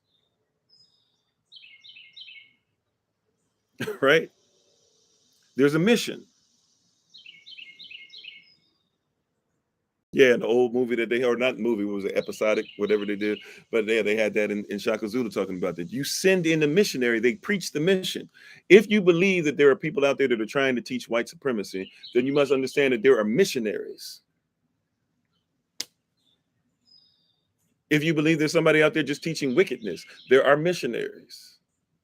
If you believe that there's somebody in there trying to get you to worship Christmas while you say that you worship Christ, but the Christ in his word, in the Christ word, he says that don't be about what these false deities do and these false religions do and these pagans do. I'm not even trying to tell you I'm against pagans and all that stuff and saying you're going to hell because I don't have a heaven or hell to put anybody. I'm telling you by your belief system, you said that this is what happens. Well, why would you keep listening to these false missionaries when they don't even preach what the person you said is? They're preaching a different mission. You send a missionary in to give them the mission. They preach the mission. And when people believe the mission, then you send the army because they're not going to fight the army as much because they believe that they're fighting against the mission. By the time they realize that the mission and the army are not really, are not something that's conducive to them, it's too late. You already got them. And if you don't believe me, by the way, look up terms that are real terms. These are real things that are here. Lost cause. The South shall rise again. That's a mission. Right? Lost cause, the South shall rise again. That is a mission.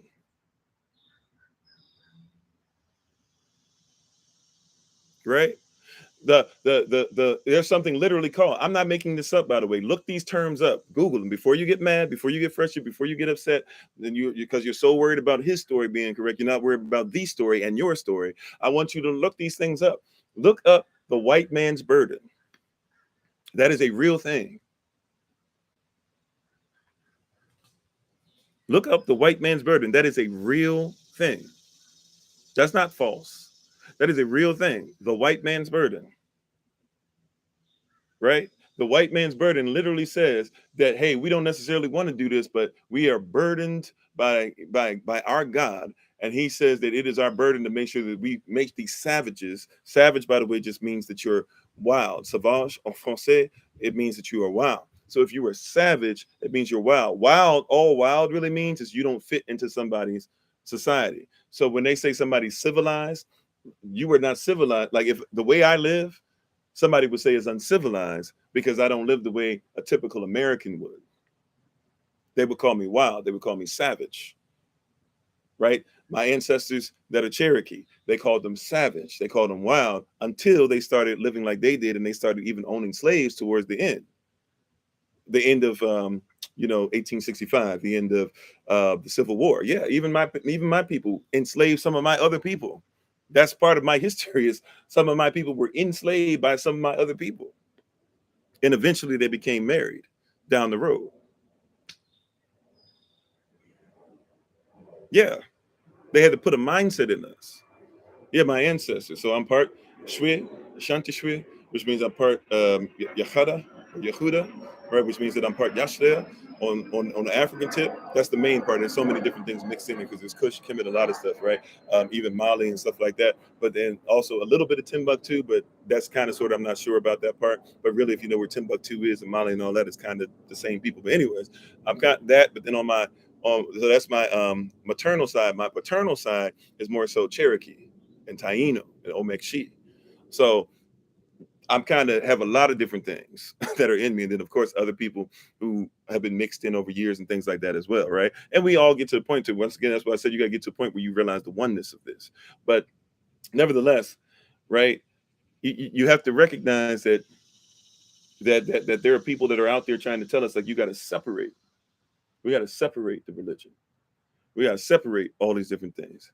We got to separate this, that, and the third. We got to separate all these different things. Like, be separate and separate church instead of whatever. But somebody had to send the mission in.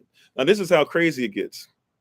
This is how crazy it gets. Missionaries. And I'm sorry, let me finish up. Thank you, Holy Spirit. Go back to, we were talking about white man's burden. It literally, you can look it up for yourself. It was written out that said that it is a burden of white men that wherever they go, they have to make sure that they take the uncivilized, which means they don't live like them. That's wild, that's savage. Take the uncivilized and make them civilized. Civilized means you got to live like the European lives. That is a doctrine. That is law. Some people say, oh, no, that's not law. Well, here's something else for you. Look up a term called manifest destiny. Right? And by the way, keep going down these tiers real quick. You have the people who had the money, put these figureheads in front of you. Then these religious folk come out here and keep lying to you. Next one down, these are the people that are fighting to uphold these things. I used to be one of them, by the way. Used to be in the military, fighting for freedom. But I was fighting. And by the way, they say it's separation church and state, but you got chaplains.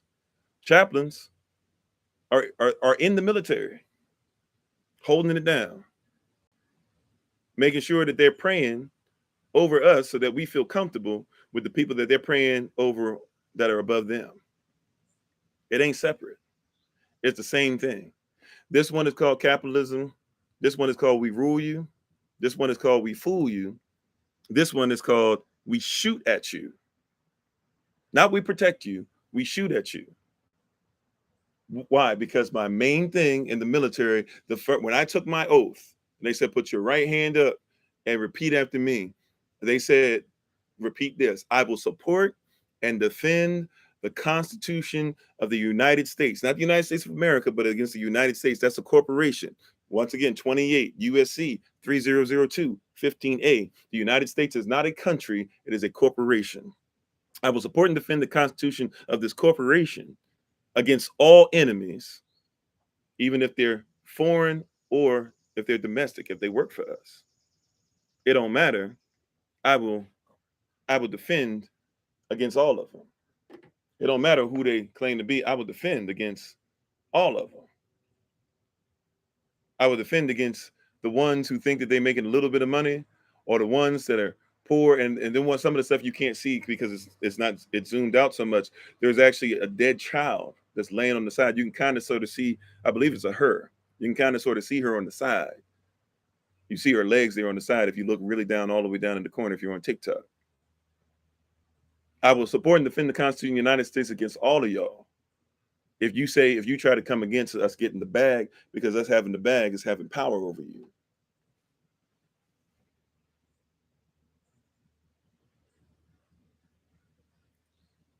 That's right. But look up manifest destiny. Manifest destiny. Manifest destiny is something else. Manifest destiny says that it is a God-given responsibility for Europeans to ensure that everybody would be like them as well. So they manifest Europeans to everybody else. So the white man's burden, manifest destiny, working together is one. The lost cause, the South shall rise again. This system is a beast. This system is a beast. So we're sitting up here arguing for it. And people are going to go today to be able to learn from the same people that fool you or have been fooled themselves into believing that they're not doing anything other than fooling you. I know some of us don't want to hear it. It's real. This is real talk. Right? I know we don't want to hear it.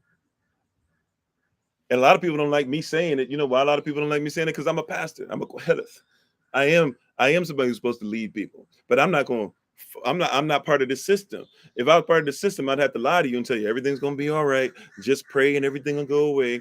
Don't worry about protecting yourselves and your family. Don't worry about being in all these things or whatever.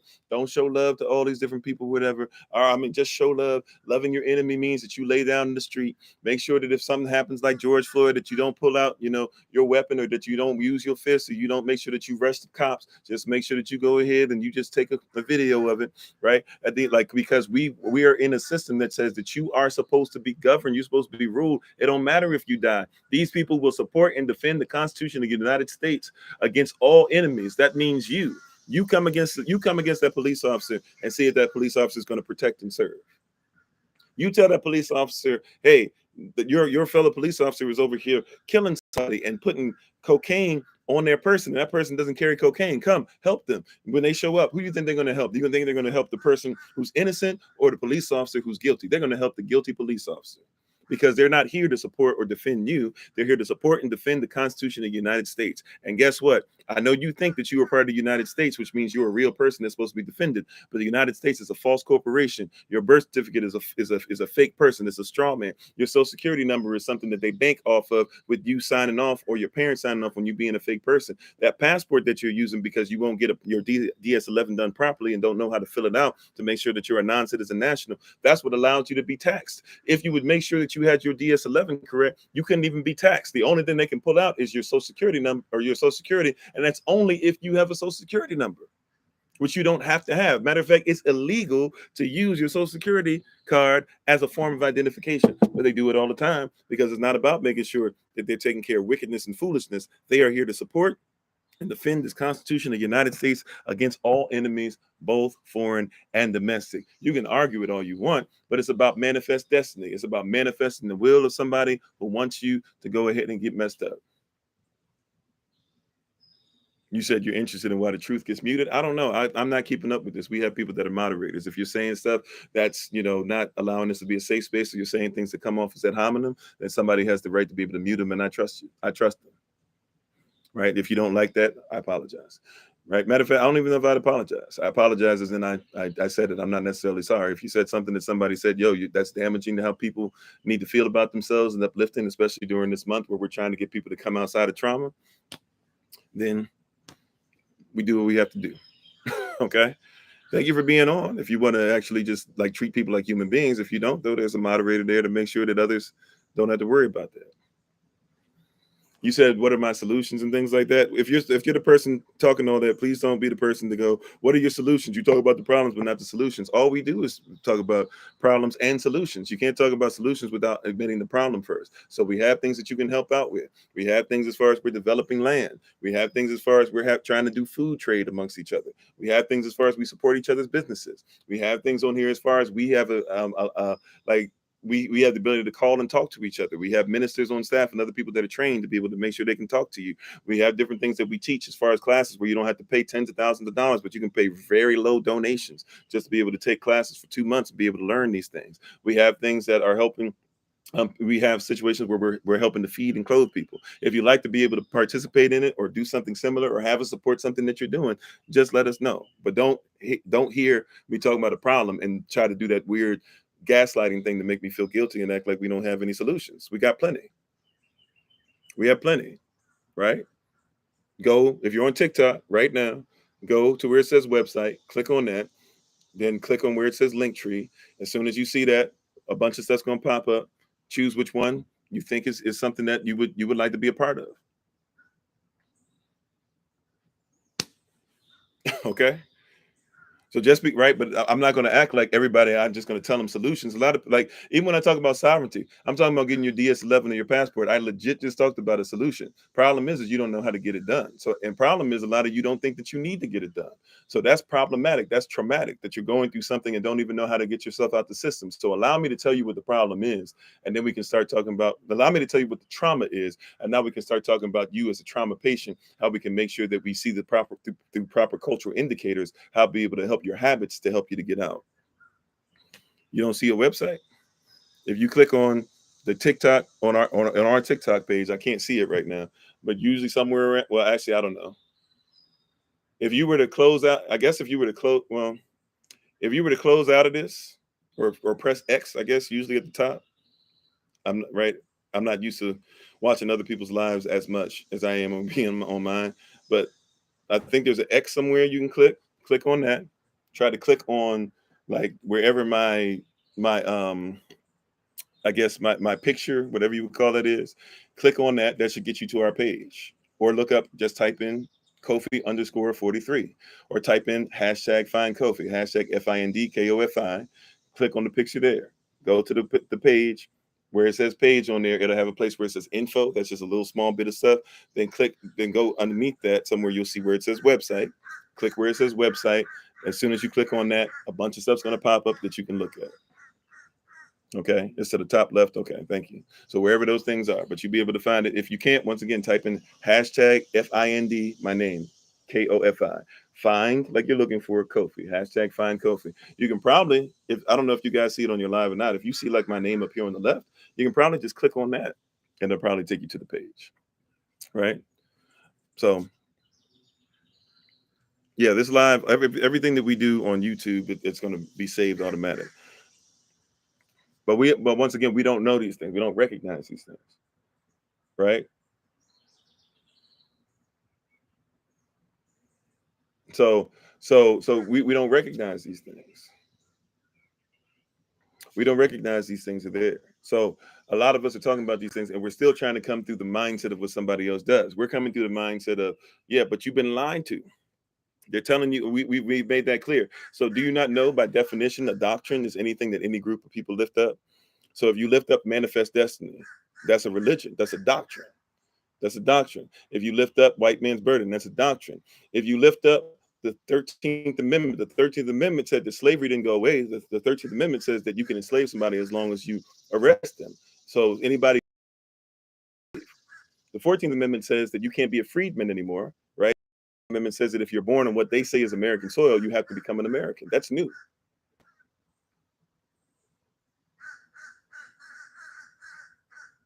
If democracy is not real, because it's not even in your Constitution, does the 15th Amendment matter? But everybody else talking about 13th, 14th, 15th Amendment. Now we're going to talk about that. Does it really matter? You said I have to tighten up on law and testimony. Okay, whatever. That's fine. Right? People are telling me these things as if I'm not actually used these, or I've not actually like had to deal with these situations in legal matters, not just for myself, but others. But okay. You guys do what you do, right? It's always interesting. A lot of people who will say this stuff are people who've never had to use this stuff in real life and don't even try to live sovereign, don't even have their own land, don't even make sure it's allodial. Right. But we're talking about doctrine. We're talking about today, once again, bringing it out of these traumatic experiences. You got to be able to what? You got to be able to figure out, capitalism. You've got to be able to do what? You got to be able to challenge or capitalism.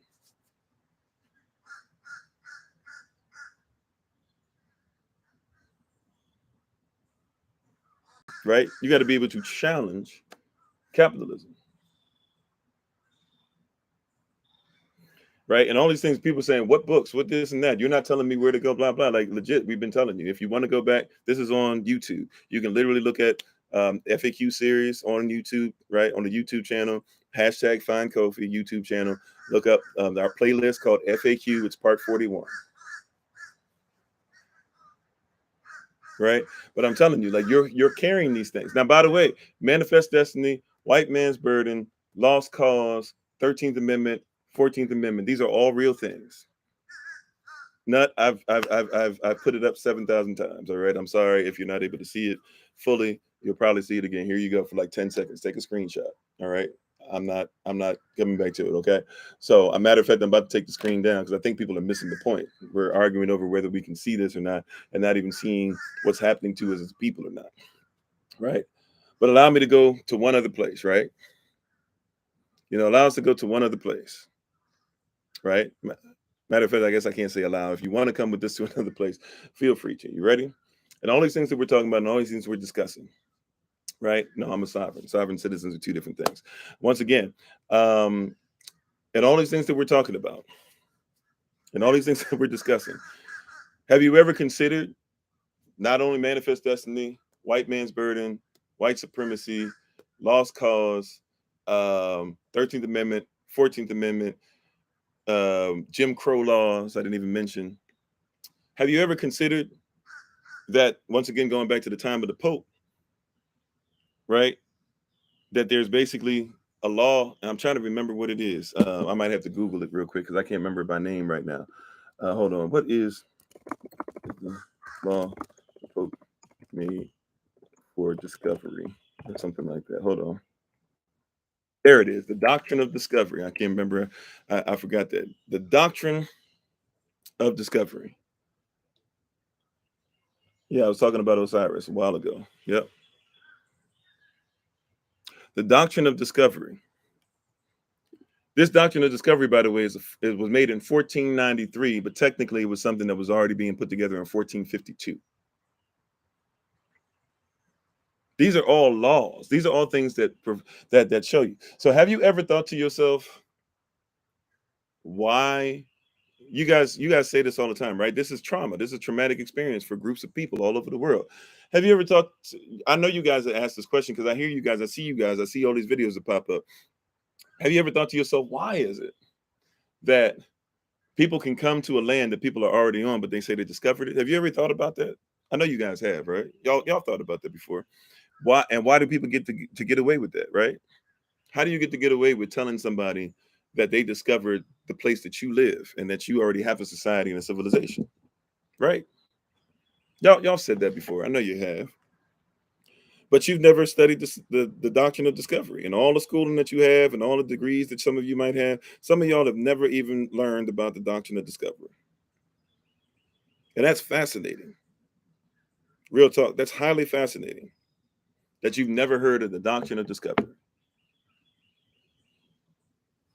Because that's the reason why they discovered you and discovered your land. Because they said that you ain't nothing. Before you get the 3/5 compromise, that mindset was already there with the doctrine of discovery.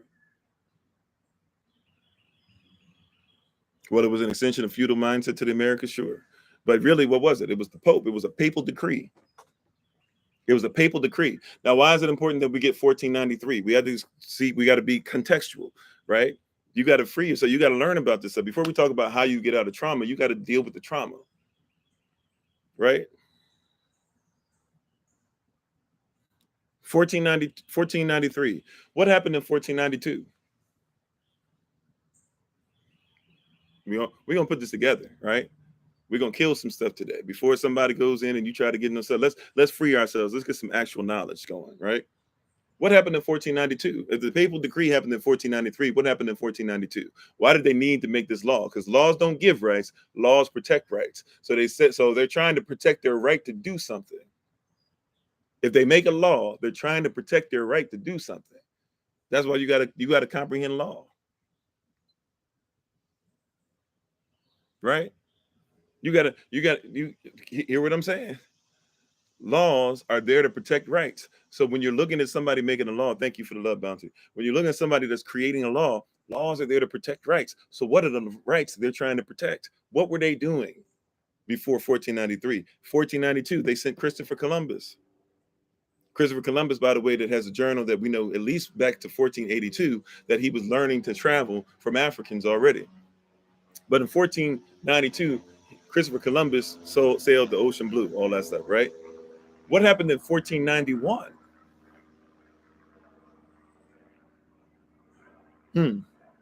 See, they don't want us to know. They don't want you to know his story, but they don't want you to know the story, and they don't want you to know our story. Well, Christopher Columbus was maybe considered to be a person of color, but I don't think we would have considered him. They wouldn't have allowed him to go and get slaves if he was what we would consider to be an African or a black man, right? But what happened in 1491? 1493, we get the doctrine of discovery. I'm gonna tell you what it is in a second, in case you don't know. But the doctrine of discovery only came into being in 1493 officially. It had been around since 1452, but they made it official. It was a papal decree. The papacy, the religion, right? We talked about those tiers, the ones that is designed to fool you. They wrote a law, right? They were, and the papacy really doubles up because they are a corporation and they're a religion. So they double dipping in this thing, right? But 1493 made the papal decree. 1492, Christopher Columbus was sent out. And 1491, the war with the Moors in Spain had ended, and the Moors had lost. We had lost, right? Spain was never a country until 1491. In 1491, before that, rather, Queen Isabel and Ferdinand, they marry each other. They both had 2/3 of the kingdom in their own right. And then the Moors had the last third still. Remember, Spain was owned by the Moors, or not owned, but Spain was under Moorish rulership and leadership, basically from the late 700s until mid 700s, something like that, till 1491. You go back way past that, the Carthaginians, North African people, they were over Spain, right? And in between there, you get a little bit of Greece and Rome, and then you get back to the North African people and West African people being over in that area, right? 1491, Isabel, whose family had been fighting for the Pope for generations, and had she had romanticized the Crusades. She wants to be in the Crusades too, and so she marries Ferdinand and becomes queen over the 2/3, and then they run off the Moors and they take over Spain. Then the first thing she does in 1491, this is the first thing that she did.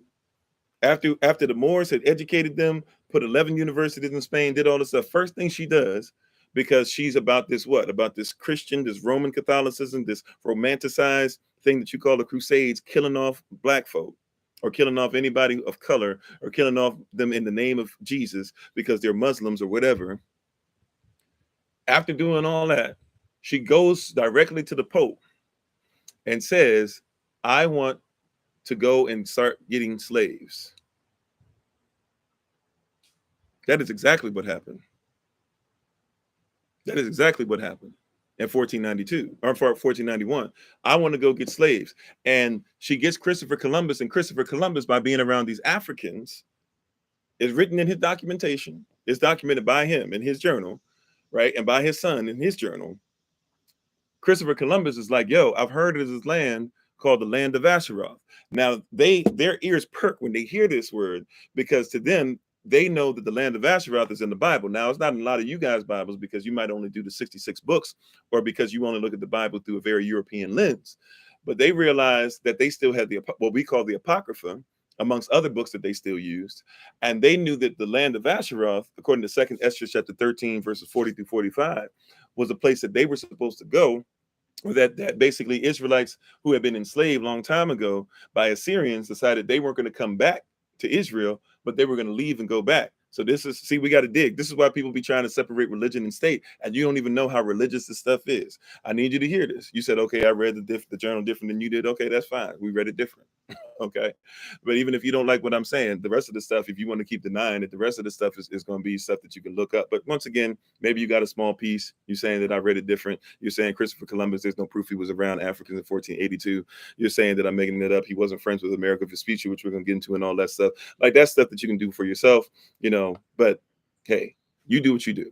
Either way, right? My standard, what I'm looking at is this, all right? And I'm bringing you my culture, my standard. You do what you want to do with your own, all right? In my culture, when you study it and you realize what happened, they knew about the land of Asheroth. Matter of fact, they even slipped it into that movie, right? The one they called 1492 with I think it's the French actor, right? That was also in the Three Musketeers and some other stuff. I don't really know his name, right? But they slipped it in there real quick. They just mentioned it, and you don't even realize what they're talking about. But the land of Asheroth was supposed to be the place that Israelites who were northern Israel had decided, those tribes, they were not going to come back to Israel. They were looking for a place that had never been inhabited by anybody else. That's what he said he was going to go and look for, right? That's what the Pope has documented. Now, if you don't like that, look at what the Pope has documented as far as the papacy has documented, right? And look at what Spanish people admit to you themselves as far as Spanish historians. Right? You don't have to believe what I'm saying. Matter of fact, it doesn't matter if you believe what I'm saying. I'm just telling you that there's other options out there other than the only ones that you know. All right? So, just like for me too. That's why we have to read stuff, even stuff we disagree with. So, when you look at what goes on, you have to recognize that this is how it goes. Read your Bible, it'll bless you, and read it correctly. right? Don't just read it and not have culture behind it and stuff. Actually look up what this stuff says and then look to see if there's actual historical, not historical, because his story can be different too. So read his story, read your story, read the story, and read somebody that's even neutral and doesn't care either way, right? And you'll discover that basically what happened is you have 12 tribes that were together, 11 tribes separated from the tribe of Judah because the kings of Judah were wilding out. That became the southern kingdom. 11 tribes went up north. Problem was, though, is that the Levites were not supposed to work in the field. They were supposed to just focus on the will of Yah. They said, we're going to take that away from you. You got to get land and stuff yourself. Problem is, though, we're not going to give you any land. So you're just going to kind of be like out here homeless. Levites were like, well, we can't abide by that. That's a raw deal. So they say, okay, they come back to the southern tribe. So now you got 2 tribes versus 10 tribes. Eventually, the Benjamites leave as well on some beef. So now you've got 3 tribes down south. You've got 9 tribes up north. The 9 tribes get captured. One of the times they say enough is enough. We're going to go and look for a place that nobody else lives. Okay. And I could go through looking at how Russia was actually considered to be like an Avda or Hebrew type state religiously for 500 years in certain places before you get to where that starts happening over across the Bering Strait. And you see mentions of that and stuff like that. I can go into how my people, the Cherokee people, our original name is known as the people of Yah, or how our cousins, the Choctaw people or the Choctaw people, they're known as their original name translates to the people of the skirts. You know, we could talk about how they actually have Alphabet writing, ancient Paleo-Hebrew writing in the Bering Strait, how it's been found over in Cherokee Nation. We can continue to go down that road, but there's a lot of you who are already going to tune that out because your goal is to just say that everything's a lie. Nevertheless, right? Like you could research those things and see if I'm correct.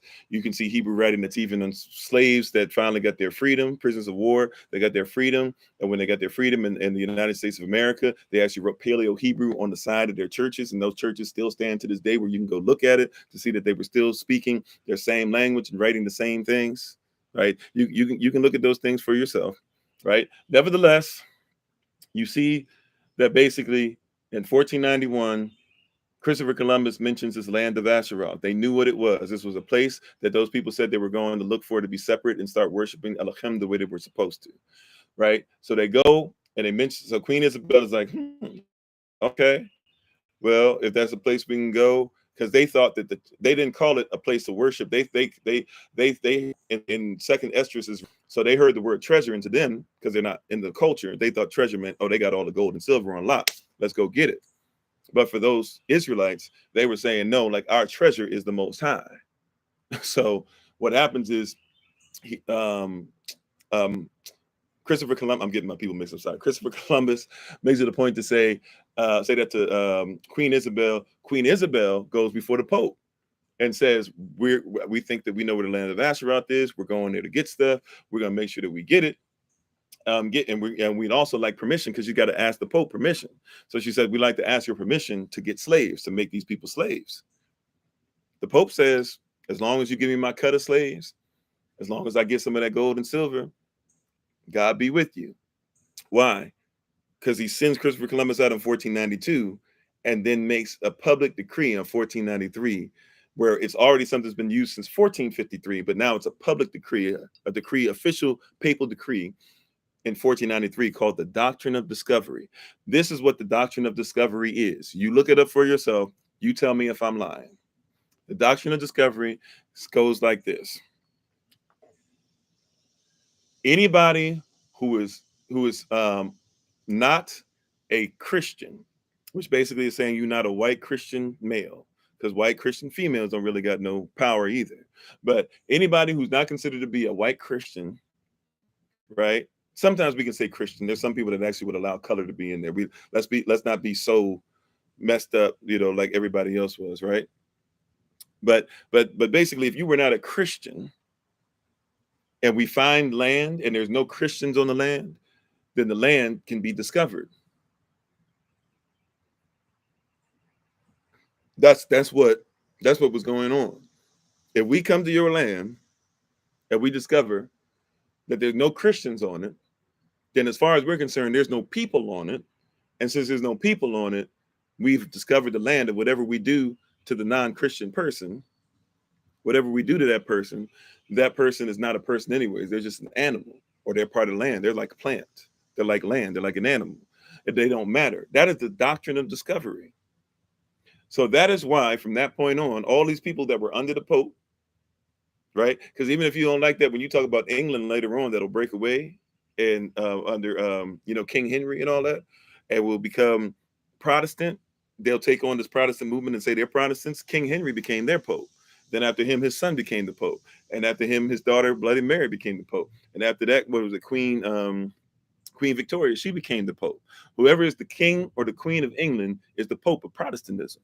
That's how Christianity works. There's only 3 types of Christianity, right? Because Rome was split into 2. If you're part of the Eastern Roman Empire, you're known as Orthodox Christianity. If you're part of the Western Roman Empire, you're either a Roman Catholic, or if you're a Protestant, you are under the King or Queen of England. That's it. There's really only 3 types of Christianity.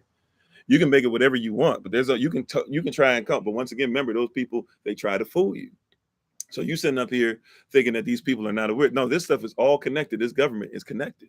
So Christopher Columbus was sent on a mission. He's the missionary who was sent on a mission, by the way, with an Avra, or what we would now call today Hebrew interpreter, sent on a mission with a Hebrew interpreter to speak to the people who are over there. And when they get over to what we now call what they would have called Hispaniola, or what we call Haiti, or what we call the Dominican Republic, Dominicanos. When they get over there to talk to them, guess what language they were speaking? They were speaking different dialects of Avra, or what you would call Hebrew. And that is how they were able to speak. And they came there with a mission. And we know that these people that were over there, they actually knew the language, and they knew about people from Africa, which means that we were coming over already and mixing with the Olmec-She and the Taino and other people in other tribes, right? And Aztecs and all these people. We know this. If you go down to South America, there's heavy evidence of that, because people that weren't even slaves were people that still spoke West African languages. But however, with people that don't like that, we know this as far as written down, because they told Christopher Columbus that they had weapons called guanine weapons. And they say that they use the same metallurgy. That means the same percentage of metals in the same process that they put the weapons together in. They use the same metallurgy in Hispaniola, or what they call Hispaniola, but in their land they use the same thing that they got from West Africa. Christopher Columbus, who had been around Africans, knew this, but he was like, I can't believe that. That's unbelievable. But he knew what a guanine weapon was. They took the guanine weapons, some of them with them, when they went back, and they took slaves and everything, and they brought them over to Spain and over to the papacy for them to be studied. And come to find out, wow, they're the same exact weapons, made the same exact way. These guanine West African Shwi, Ashanti Shwi weapons. And by the way, later on in the 1700s, even up to the 1700s, they acknowledged that Israelites could easily have been the people that were doing this stuff and traveling. Part of the reason you can see it even there is because there's a place on a map, European map, not an African map, called Negro Land. It's Negro Land and Guinea. They had taken West Africa and split up pieces of it. You had Negro Land and Guinea. And in those places, guess what else you'll find? In Africa, not talking about what somebody wrote down or what somebody changed it to or what the white man's Bible says. No. Your people who have documentation and scrolls that they keep, they go back past when Christ was here, because people had already started scattering in different wars before Christ was even born, right? So a lot of people don't know that you can actually go to parts of West Africa where they have scrolls that are before Christ, where they didn't just write down the stuff on the scroll, they burnt it into the scroll where it could never be changed again, using the same characters that you and I use today, where we're reading in Hebrew to make sure that we're reading the same, or the ancient Hebrew Avda, to ensure that we're reading the same thing we always did. That's why the people over there are even known as Avrat or Ivrit or Ivri before they were even known as Igbo, because Igbo comes from them being called Hebo or Hiboru, and they eventually just started saying Igbo. It got to Igbo and then Igbo, but they were Ivrit or Avrat or Avra first, right? They were first. But guess what? You think that you're in a system that's separating church and state. That's why Christopher Columbus was put up there so easily, because Christopher Columbus is somebody who's supposed to represent that religious cause. That religious cause was to make sure that the Pope and that the Queen of Spain and others to soon follow were going to get their slaves. That was a religious doctrine. Remember, the word religion really means legion and then repetitive. What people do repetitively as a legion, that's all a religion is. If you go for a run every morning and a bunch of people go for a run every morning with you, or every rising with you, guess what? You are religiously running. If you go get a cup of coffee and a bunch of other people drink coffee in the rising, guess what? You are religiously drinking coffee. That is the definition of religion. Religion. That's it. The letter I and the letter E in English are interchangeable. So if somebody's talking about I'm not religious. No, you're not religious on certain things as far as spirituality, but you can be religious. If you go for a walk every day, you are religiously walking. Right, or religiously running, or whatever the case might be, right? So anyway, so this religion was what? To go and get slaves. They brought a Hebrew interpreter. They had a conversation. They confirmed that these people have been talking to Africans. We got Negro land in 1700s to where the slave owners, some of them Jewish slave owners, by the way, because Jews were not known as Israelites yet. So some of these Jewish slave owners, remember Jews, the letter J didn't even exist. And then when they started calling them Jews, they were more of the people that you would consider today to be like, I'm about to use I'm sorry. I know this is considered to be a racist term, so please forgive me. I'm just trying to give you a term that you guys know them as, like people that you would call gypsies. Okay? That's who they were. Believe it or not.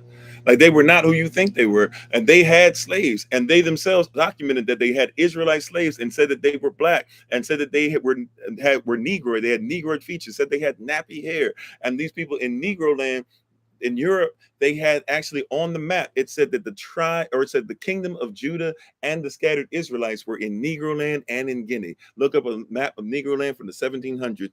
Look where that is, and you will see that that's West African, meaning that when people were scattered and people were going all over the place, a lot of them went down and established another kingdom of Judah right in the middle of West Africa. Somebody says it's not possible because you don't want to believe the map that's right before your eyes. You want to say it's not possible. You don't want to believe what people put down when they were enslaving people. You want to say it's not possible. The reality is it's very possible because this is what people wrote down. Look up Olaudach Equiano. Olaudach Equiano. Olaudadah. First name, last name Equiano. Equiano. Olaudach Equiano. He was a Nigerian prince. However, he was captured when he was a child. He did not remember his childhood. He was brought over to the Americas. He was a slave, and he was basically a sailor, but he was a slave. By age 20, he had worked his tail off and was able to buy his own freedom. He bought his own freedom at age 20, and he lived his own life. His whole life, he kept people saying, study this Bible, study this Bible, study this Bible. He was like, I don't know what this Bible thing is, but they keep telling me to study it. You know what? Okay, I'm going to go get me a copy of this thing, and I'm going to read it out for myself, right? He goes and he reads this Bible, and he writes this in his own book. This is autobiography. So this ain't somebody else writing it. This ain't me telling you, you got to believe what I'm saying, blah, blah. I'm telling you what he said. He wrote about himself, whether you like it or not. These are people in his story, these people in these story, these people in our story. No matter what story you want to tell, these are real people that are there. And he told us, he said, oh, wait a minute. I was reading the Bible and I realized that all these customs and traditions and laws are things that I was raised with. We do the same exact things. We treat the Most High the same exact way. We don't mix milk and honey the same exact way. We make sure that we have one.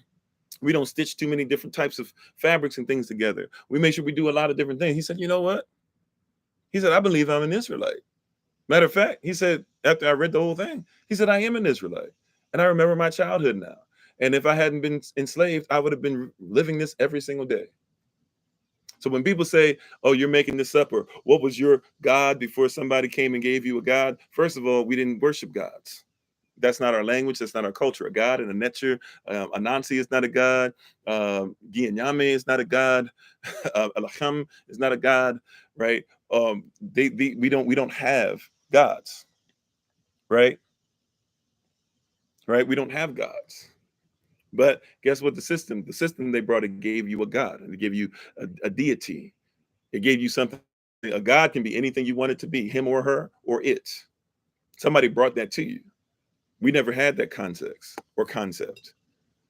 right? But to say that there was never a Yahweh, that's not true. That's not true, right?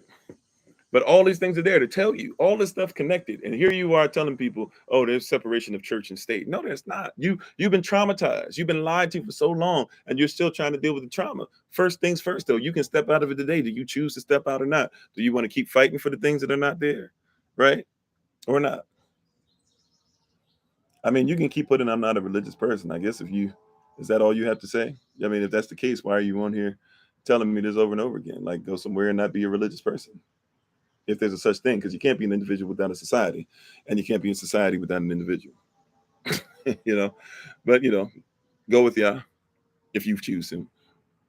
But these are the things that we have to recognize. Like, these are things that are there, right? We see these things all over and over and over and over again, and people are so busy trying to tell us it's this or that or whatever. No, like, that's so going back to the doctrine of discovery.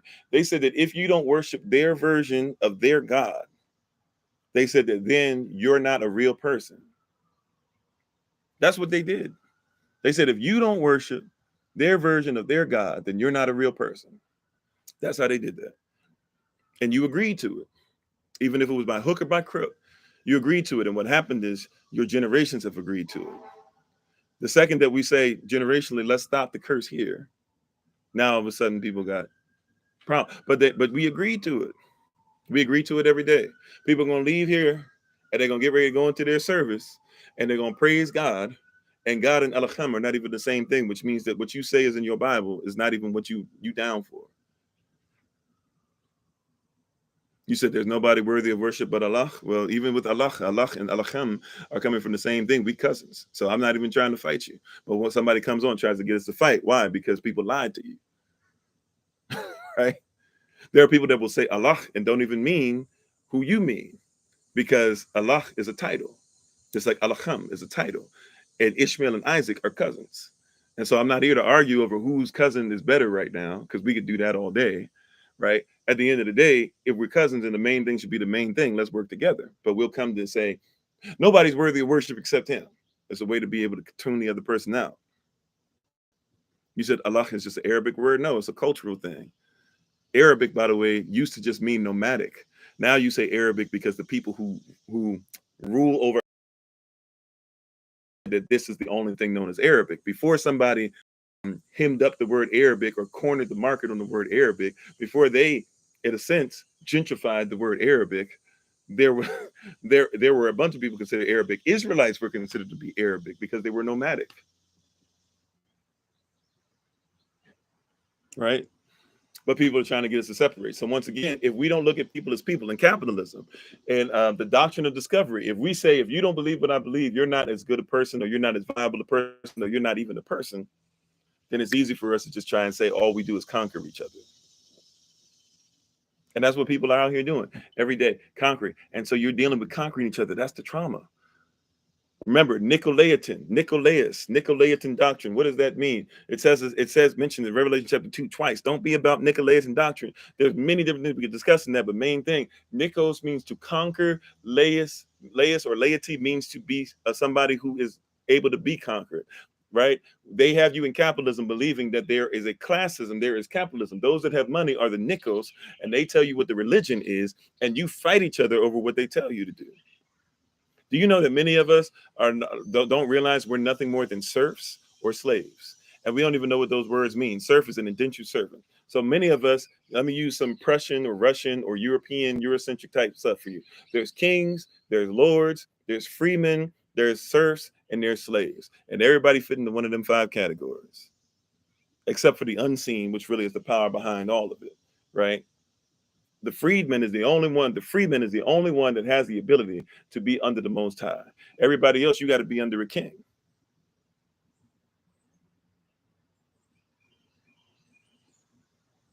Hallelujah, right? Like you people don't want to hear that. That's the way law works. If you are a private citizen, right? Remember I was talking about natural law earlier? In the law, it says if the Most High didn't make it, then you can own it. But if the Most High made it, you can't even own it. Even in the law, it states clearly that there's a hierarchy to this, and that Yahweh comes first. Whether you like it or not, I'm not here to tell you just what you like. If I didn't have love for you, I would only tell you things that you want to hear. But because I have love for you, allow me to tell you some stuff that's past just what you want to hear. Thank you for the love. Appreciate it, right? We're sitting up here, we're in some dangerous territory where we want our ears tickled. 1 Timothy chapter 4. We don't want sound doctrine. Doctrine is anything that lifts us up. So we don't want something that is going to lift us up no matter what. We want stuff that just makes us feel good or tickles us or makes us smile.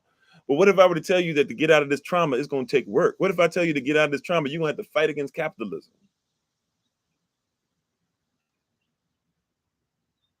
What if I told you that? You're going to have to fight to come out of this capitalism. You're going to have to fight to come out of this mindset that tells you to obey human laws, but then say that Yahweh has no laws.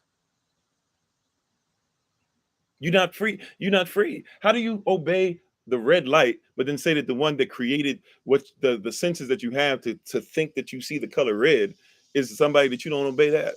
It doesn't make sense. I've never seen the movie. There's this clip I really like of a movie. Leonardo DiCaprio's in it, and I forget the guy's name. He kind of heavy set and is known from like some of the movies where he was very juvenile in them. I can't remember his name, but I think the movie's called The Wolf of Wall Street or something like that. And Leonardo DiCaprio's playing this character, and he's sitting down somewhere to eat. And so he's eating, and I can't remember the guy. I feel like the guy's name starts with a J or something, but I can't remember what his name is. Anyways, he's sitting down at the table, and Leonardo DiCaprio, he's sitting there eating whatever. And the guy's like, "Oh man, you look pretty." Jonah Hill, thank you. And so Jonah Hill's character is like, "Man, you look pretty good or whatever. What you do for a living or whatever." And so he's like, I basically like working stock market and stuff. And he's like, "No, stop BSing me." And he's like, "No, I work, for the stock market or whatever." And he's like, "How much do you make a week? Or a month, excuse me. I think it was a month, right? How much did you make in a month? How much you make a month?" And said, and this is what is it the 70s, 80s, 70s, 80s, something like that. So you got to cause for inflation to really get what the value of this is. But he basically says like, "How much you make in a month?" He's like, "Probably 70,000. He's like, 70. He's like, "Man, whatever. Stop BSing me." He's like, "No, that's how much I really made." In his mind, because he's thinking I got to work this 9 to 5 deal because I got to be in the system, right? He's like, "No, man, stop BSing me. Stop telling me that." Like, no, for real. What do you do? You can't just work for stocks. You can't just be free of the system. You can't just do whatever you want to do. Like, what is it that you really do? Right? And he says like, "No, this is really what I want to do." And so Jonah Hill's character says something. This was really profound when I first saw the scene. He says, "You know what? This is what kind of got me to change my mindset for real, and finally step out on faith." Right? Like all the way, like the way that I've done now. Jonah Hill's character goes, "You know what? You show me a check that says $70,000 on it." He said, "If you're telling me the truth," he said, "I quit my job and I work for you now." Right? That's what he said. Right? That's what he said. If what you're telling me is real, what you're telling me is factual, what you're telling me is true. He said, "I'm quitting and now I work for you." So he gave him Leo's character gives him the check. Jonah's character reads it, right? And then all of a sudden, they out on the phone. He's calling the guy who's his boss, probably worked for him for a really long time. He's like, "Hey, what's up?" He's like, "Yeah, everything's all right. Listen, I quit." Because once he realized that I don't have to be caught up in this foolishness, why would I keep working for it?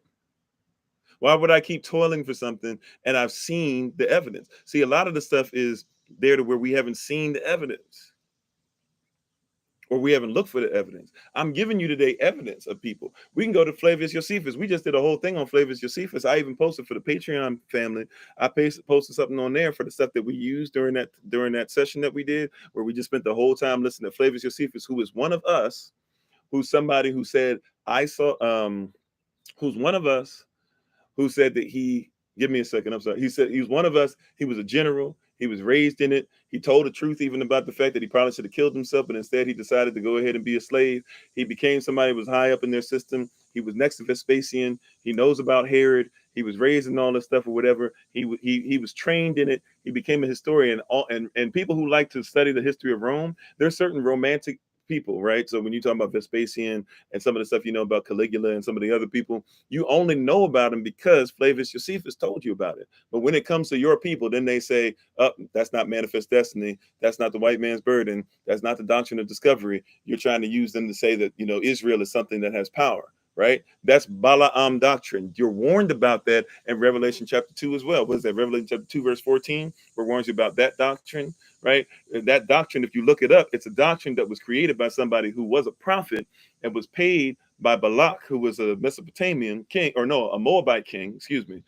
The prophet was Mesopotamian. The Moabite king paid the Mesopotamian money and gold, knowing that he liked gold, to create a doctrine to get Israel to become stumbled. He became a stumbling block so that the Moabite king would be able to fight against him, because he knew once you messed up who these Israelites were, then you mess up these Israelites' ability to be able to make stuff go, and you mess up anybody who tries to believe in the same thing. Like, this is stuff that's mentioned in your Bible, but because you don't know what these words mean, you say, oh, no, no reason to believe that. Thank you for the love. No reason. That's not real. This and that or whatever. Yeah, it's very real. You just don't know how to read it because somebody took away your culture. Willie Lynch letter. Does it not say that they reversed your nature? It said that in your civilization, you would take care of your woman. She would feel secure. And your woman would make sure that she was submitted not to you, but to your mission, because your mission was higher than you. But because he said we reversed the roles, he said we made, this is where strong, independent Black woman comes from. It comes from the Willie Lynch stuff. Willie Lynch said we made her strong and independent and frozen in fear, and we made it to the man is behind her and cowering. And he said that she will raise, therefore, the children to be in reverse roles. He said the phenomenon that would stop that from happening, this is what he said. If you want to find the phenomenon that would stop it from happening, he said, let them become husbands and wives, and this whole thing begins to go away, right? They took that away when they enslaved you and kept you enslaved, and they had you still going there. And so you're going to go to church today and you're going to hear about how to date people, but in your culture, you don't date. You're trained from birth to be a husband and a wife. And when you find a wife, you find a great thing and you obtain favor from Adon. And when your husband finds you, you will see that he's in his work. And when you see that that's the case, then he presents his resume to you. You pray about it, you look at it, you talk to him a little bit, you meet each other's parents, you do some research on what they are, and you see if what you both bring to the table allows you to grow. But you dated.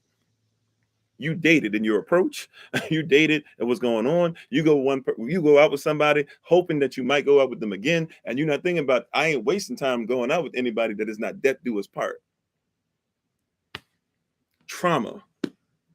You got to challenge capitalism. Capitalism is a system in which politics and economics are used to control trade and industry. What is part of trade and industry, by the way? Marriage. That's why you should write your own marriage documentation. That's why you're supposed to have your own marital contract. You know that's legal for you to write your own contract. Right? You hear me? You hear me? Write your own contract. When you get married and you say we're going to go before the state and get married, what you're saying is that I'm contractually obligated to have my marriage married to the state rather than to have it obligated to be married to the Most High. You've already messed up the culture. You've already messed up the system. You've already denied yourself the ability to be a true husband and a true wife. Once you get a divorce, you guys didn't agree to anything. You guys didn't write down anything. You guys didn't sign up for anything. You guys didn't agree to anything. You don't have any written documentation. So here comes the government. Hey, go ahead, girl. Divorce him. He ain't making enough money. And matter of fact, not only will we make sure that you get your money, we're gonna make sure we get our cut too. So you think that you're getting paid. That's what you think. You think that the government is making sure that you get paid. But the government is taking their cut and then giving you some of what's left over. Because they have to pay people on staff that if your man or if your ex or your baby dad or whatever you want to call them, because you don't really want a husband, you just want somebody to lay down with sometimes, because of what the culture's taught us. As soon as that person does wrong, guess what you do? Even if he can't pay, sometimes he might not be able to pay. There are brothers who have gotten injuries and have still gotten locked up because they've been too injured to go get a job. But they can't get Social Security either because whatever they get, it has to go to her. And so they just don't even worry about getting the Social Security. Sometimes they get it and they say, okay, I'm still living out here in the nation enough.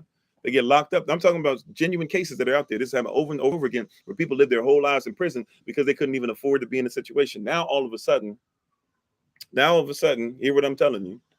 Now, all of a sudden, after all these things, what's going on? Now, what's going on? So now you got a whole bunch of people that are locked up. You've got women saying that men ain't nothing. And the reality is you didn't comprehend that marriage is sex and sex is marriage. Even when you walk down the aisle, you have to take that marriage certificate back to them, right? And you have to sign it, and they have to sign it saying they have authority over you. And then you have to consummate it. If you don't consummate your marriage in a few months, guess what? You can come back before the judge and you can say, hey, she won't have sex with me. The judge will say, why won't you have sex with her? She says, well, I don't feel comfortable. I don't know about it, blah, blah. The judge says, okay, well, you ain't had no sex. Marriage is over. Why? Because it never existed. Why? Because you never consummated it. Sex is marriage. Marriage is sex. But you've been taught save yourself for marriage to have sex, not realizing that sex and marriage are the same thing. That goes back to kingdom. That goes back to law. It's written down, but you don't even recognize it. To become one is not just a spiritual statement. It's not just a soul time statement. It's also a fleshly statement. Your semen is blood. Her blood is blood. The two become one. You made a blood contract. You wrote in red ink. That's what you did. Why not write your own constitution for marriage? Why not write your own contract out that says this is what happens? Why not write your own thing that says this is what we'll do? Because whatever contract you guys sign, it's more powerful than the Constitution itself. Some people would tell you. I believe that. Right? As long as you both have signed off on it, it's got to be held up. Right? So sex is marriage, marriage is sex. Problem is that some of us have had sex with so many people, and I'm not even saying I'm not trying to slut shame, because there's male sluts, if you will, and female sluts, if you will, but I'm not trying to slut shame at all, right? I'm just being honest with us, right? Sorry to use that term, but that's the term that we use. I'm trying to get something that you comprehend. All of us have done some dirt.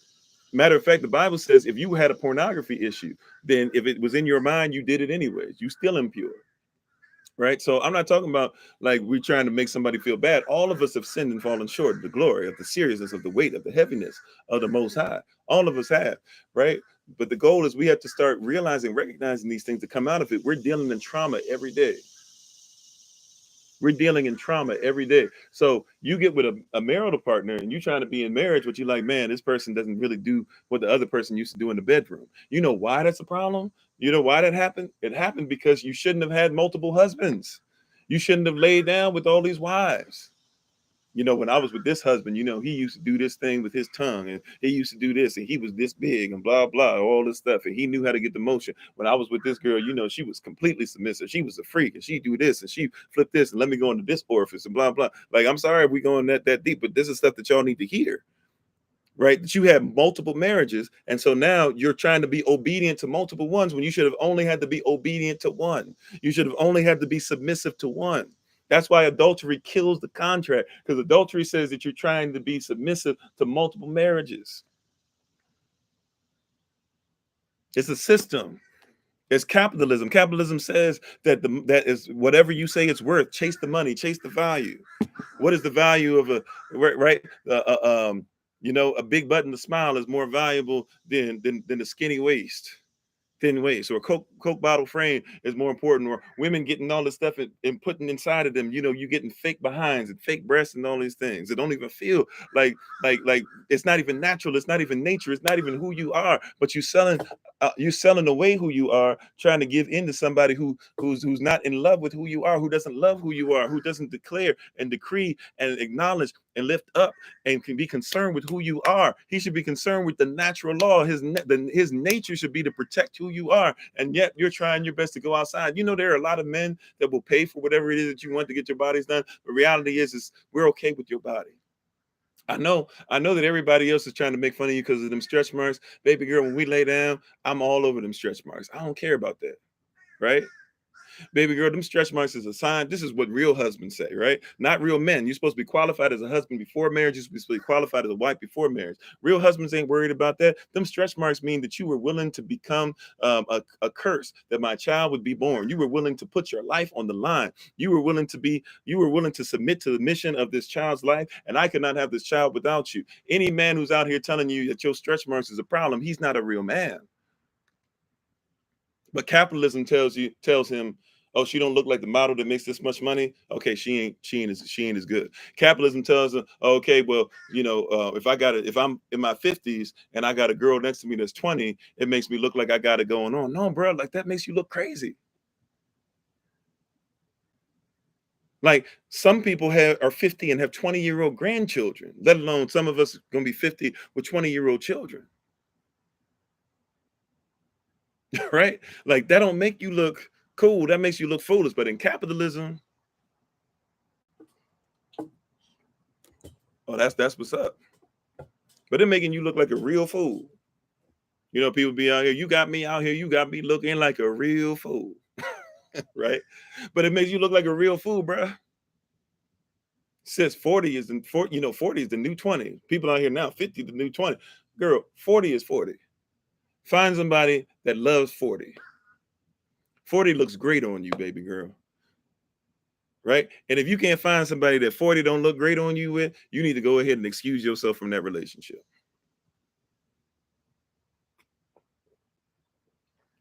Capitalism has messed up our mind. I need a man that looks like a gladiator. Gladiators kill folk. Gladiators have issues. Gladiators are highly competitive. You finally get the gladiator, and then you're trying to figure out why he's slapping you all over the place. Yeah, you got what you paid for. That's capitalism. And then you got to deal with it because some women will still get slapped up because, well, he makes sure he takes care of the children. At least people, we're famous and stuff, and I get to do things I never got to do. Didn't I don't remember his name, but the guy that be dunking on everybody, is it Miles something or something Miles? And that plays for I'm about to say Carolina Panthers. That's wrong. Basketball. Michael Jordan's team. Charlotte Hornets, right? Former Charlotte Bobcats, and before that, former Charlotte Hornets, but the Charlotte Hornets. And he just got arrested. He was a free agent or something like that, restricted free agent, and got arrested because his wife finally was like, I can't keep getting beat up. Miles Bridges. Like that just happened. And she was taking it. She was taking it. But you know why she was taking it? And I'm not even saying that she's wrong for taking it. I'm just telling you the way it is. She was taking it because capitalism said, like this dude is making it. He making his money. I'll try to see if I can do what I want. I'll see if I can outlast it. I'll see if I can keep getting slapped upside the head. And a lot of y'all are married to the system instead of married to the Most High. And you're getting slapped and abused. Abuse, by the way, is just abnormal usage. It is abnormal usage. Can watch this, y'all. Y'all ready for this? If I were to tell my wife that she needed to make sure that 40 to 60 hours a week that she had to do whatever I told her to do, when I told her to do it, and if not, she couldn't live in my house, she couldn't eat my food, she can do this or whatever, we would call it abuse. But you will go to a job and work 40 to 60 hours a week and brag about your overtime, by the way, because you're married to a system. You're a serf, you're a slave, right? You're under lords, you're under kings who are being controlled by people you don't even know exist.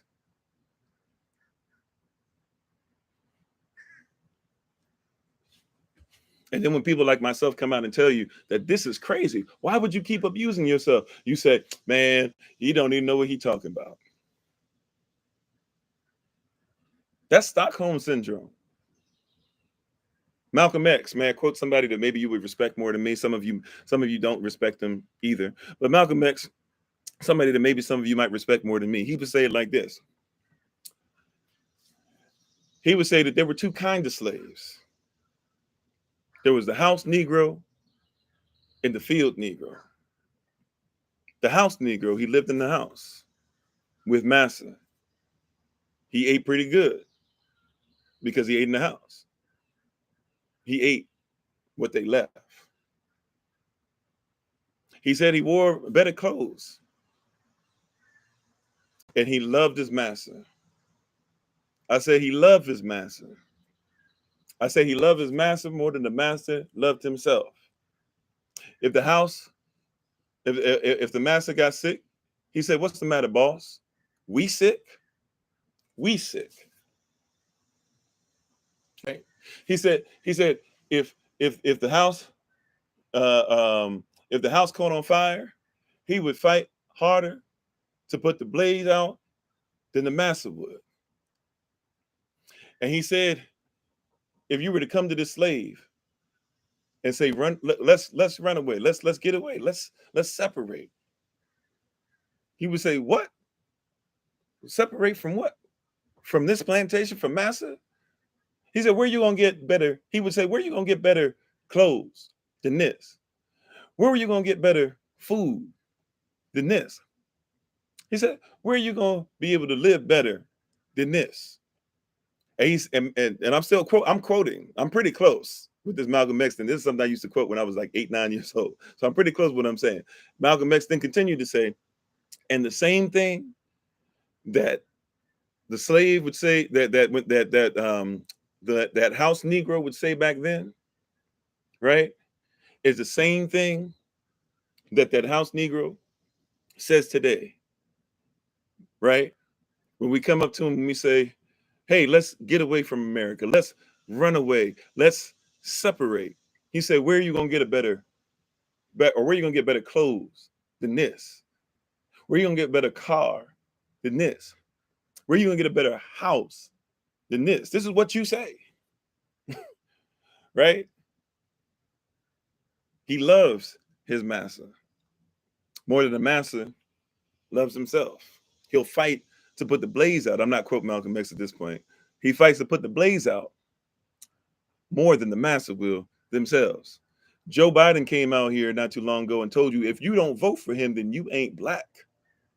And you know the people that defended Joe or Joseph, whatever his real name is, it escapes me at the moment. But you know who came out and supported him more than anybody else? Black folk. It was black folk that defended him more than anybody else. He was in an interview with a black man and told the black man that if that black man wouldn't vote for him, then he ain't black. He's the man that was going to have a white woman be his vice president. Y'all might forget this. Kamala Harris was not the original choice for vice president. Y'all remember that? It was a white woman who was over there in Wisconsin, who was the governor of Wisconsin. I don't know if she still is or not. And then everything happened with the situation with George Floyd. And then all of a sudden, they found out that when she was the DA, that she was allowing George Floyd's murderer to hurt a bunch of people, and 13 to 15 times he had been brought up to her and she'd allowed it to go. Sometimes just hurting people, sometimes killing people. Right?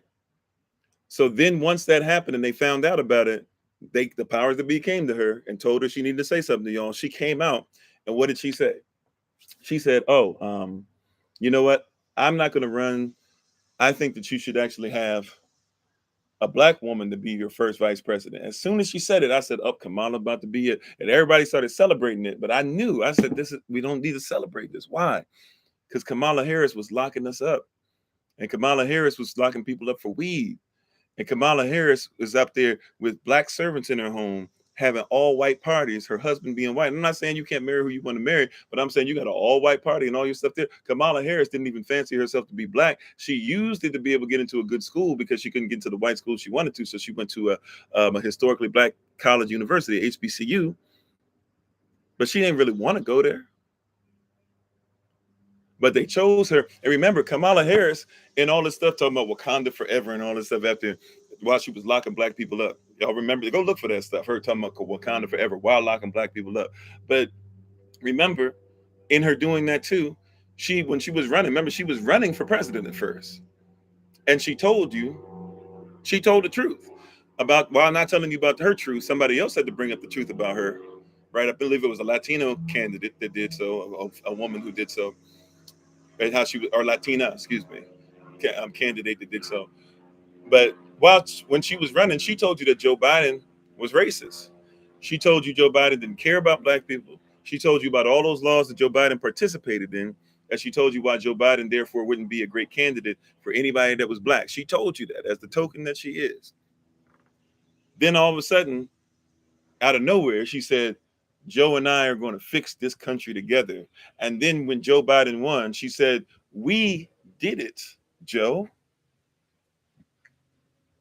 She didn't say things are going to get better. She said, we did it. You and I, the same person I told said was racist. The same person that said, we don't vote for you, you're not black enough. The same person that said, Joe Biden said that black people, he said this, right? I'm pretty close to the quote.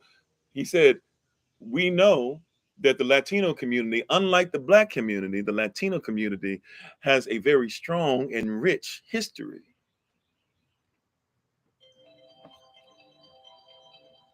And she said, We did it, Joe.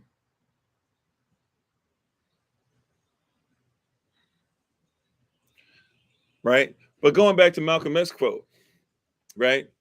He said, that's what we call a house. And forgive me, I'm about to say what some of us would consider a curse word, and it's not a word that I use for our people. I do use negus and negus and niger and niger and things like that, but I am about to use a word that some of us might be offended by. So trigger warning, if you have children, if you don't want them to hear it, if you don't want to hear it, turn it off for about 10 seconds, okay? All right, hopefully you can do so. Giving you about 5 seconds, turn it off, leave it off for about 10 seconds. All right. Malcolm X then goes to the point of saying, we used to call, or he said, this is what we have these house Negroes today. He said, and we used to call them, and he said they used to call them house niggas, and we still got a lot of these house niggas running around. That's what he said. I'm quoting. And thanks, babe. My wife is on, the Honorable Alma. Thanks for being on. Check her out on TikTok, YouTube, her website, and Pinterest at Bloom and Flourish, not A&D, the letter N, Bloom and Flourish. She's a healer, herbalist, chemist, and biologist by degree. And thanks for being on, babe. And thank you for everything that you do behind the scenes. And thank you for speaking, because when I speak, you speak, and vice versa. 11:11, cool. Thank you. Amen. So he says all that, right? He tells us straight up, this is what's going on. Then to get back into quoting Malcolm X, then he says, but then there were some people, and we called them field Negroes. He said they lived in the field. He said, I'm a house Negro. He said, and they caught the hell. And he said they caught nothing but hell. They felt the force of the latch. He said they had to work sun up to sundown and past them. He said they didn't get to eat anything but what the massa left. And the massa didn't leave much of anything. So they had to eat guts. He said, that's what your people were. He said, that's what you were. You were a gut eater. You were a pig eater. He said, and some of y'all still gut eaters. I'm quoting Malcolm X, right? Some of y'all respect him more than you respect me. I'm just quoting what he said, right? He said, so some of y'all still gut eaters. He said, in the field Negro hated his master. I say he hated his master. He said, if the field Negro heard that the master got sick, he prayed that he died. He said, if the house caught fire, he prayed for a wind, for a breeze. And he hated his master. And he said, if somebody came to the field Negro and said, hey, let's run, let's get away from here, let's separate. The field Negro didn't try to talk about how great it was here. He said, any place is better than here. The problem is that you've been fooled. Do you not know that America is not number one in all these things you think that America is? Let's Google some stuff, because I don't even want to come off the dome with this. I think I could do pretty good off the dome. But let's just Google something. Where does America rank? Let's just ask the question, where does America rank? And I'm going to just use the first thing just to make it fair, right? I guess we could use a couple different ones. To make it fair, let's just look at the first thing that pops up on Google. So if you want to Google it with me, you can find it with me, right? Because y'all keep talking about America is the only place and the best place and where you're going to find this. And I ain't trying to live nobody else, where else and all this stuff. Apparently, America ranks 20th of 167 places, which might not sound like a lot to you, right? But America supposedly ranks 20th in 167 places. Okay, the first one, it ain't really telling us exactly what the ranks are. Oh, okay, hold on. Here we go. It says they rank 20th, but that means in averages of everything you put together. But let's see if some of these places, some of these things should be concerning to you. All right. I'm reading the first thing that popped up when I Googled where does America rank. I didn't say in anything particular. I just typed in where does America rank. This thing popped up called the Legate and Prosperity Index of 2021. So this is from last year. So this is recent. We haven't finished 2022, so you can't say where America ranks in anything yet, right? Right. So you got this is the most recent one we can really say as far as getting the holistic thing out of the whole thing. You ready? In safety and security. In what? In safety and security. In what? In safety and security. And this is out of how many countries? 167. The United States of America ranks 69th in safety and security. There are 68 other countries. Some of y'all couldn't name 68 countries if I paid you to. Yeah, I know. Number one, incarceration. They're probably not going to have that up there, though. Right? Or they're probably going to put it as something else and not make it look as bad. So that means we would be last in incarceration, really. We'd be 167, 167. I don't know who's number one. I'm just going off of what it says United States, right? I don't know. It might let me look at all, because it does have something where you can look at different countries. Yeah, it doesn't have anything that says all, so I'm sorry. So I'm just gonna be able to tell you United States, right? United States, safety and security, 169th. In personal freedom,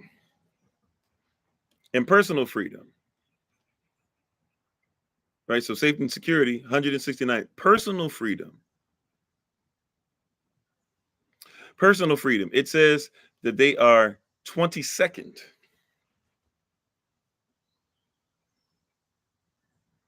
I mean, I guess you can Google it as well, right? Google is for free, just like it is for me. So, right, that's not my goal here, right? I'm trying to get through this, okay? Personal freedom, it ranks 22nd. In governance, how does it govern its people? 23rd. 22 other countries before it. You said most of us can name 68. That might be a thing that you have above a lot of people. I promise you, there aren't that many people that can name 68 countries. There's a lot of people that can't even name 50 states. You know what I'm saying? And social capital, right? So that might be something you can esteem yourself in, right? Social capital, 13th. Investment environment is kind of an iffy one. Investment environment is 15th. And by the way, this probably is propaganda.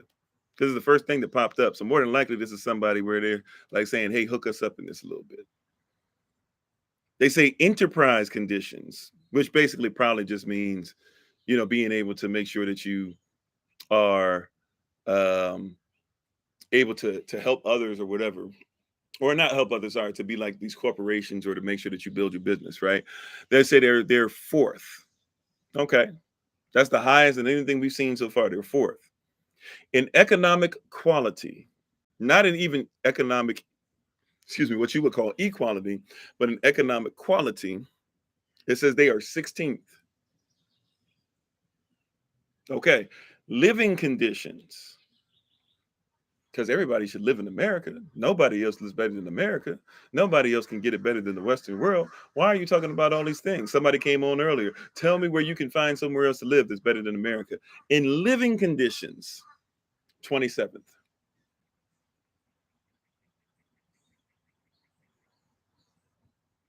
In the conditions that people live in, 27th. In health, tied for the lowest score that we found so far with safety and security. So when it comes to safety and security and health, America ranks both of them at 68th. So your safety, security, and your health. That's why one of the worst places you can be is in a hospital. My gracious. You have to have a child in the hospital, and not only are they 68th in safety and security, but they're 68th in health. Seem like a third world country a little bit, right? My wife says it's very true. What about education? Education, they are 20th. And I would say that's being a little too gracious, but 20th in education, natural environment, taking care of their nature. They are 23rd. Question, and all that list, does anybody recall me? Does anybody able to say that they can bring it's brought back to their remembrance? Can anybody recall me saying that the United States of America ranked number one in any of those things?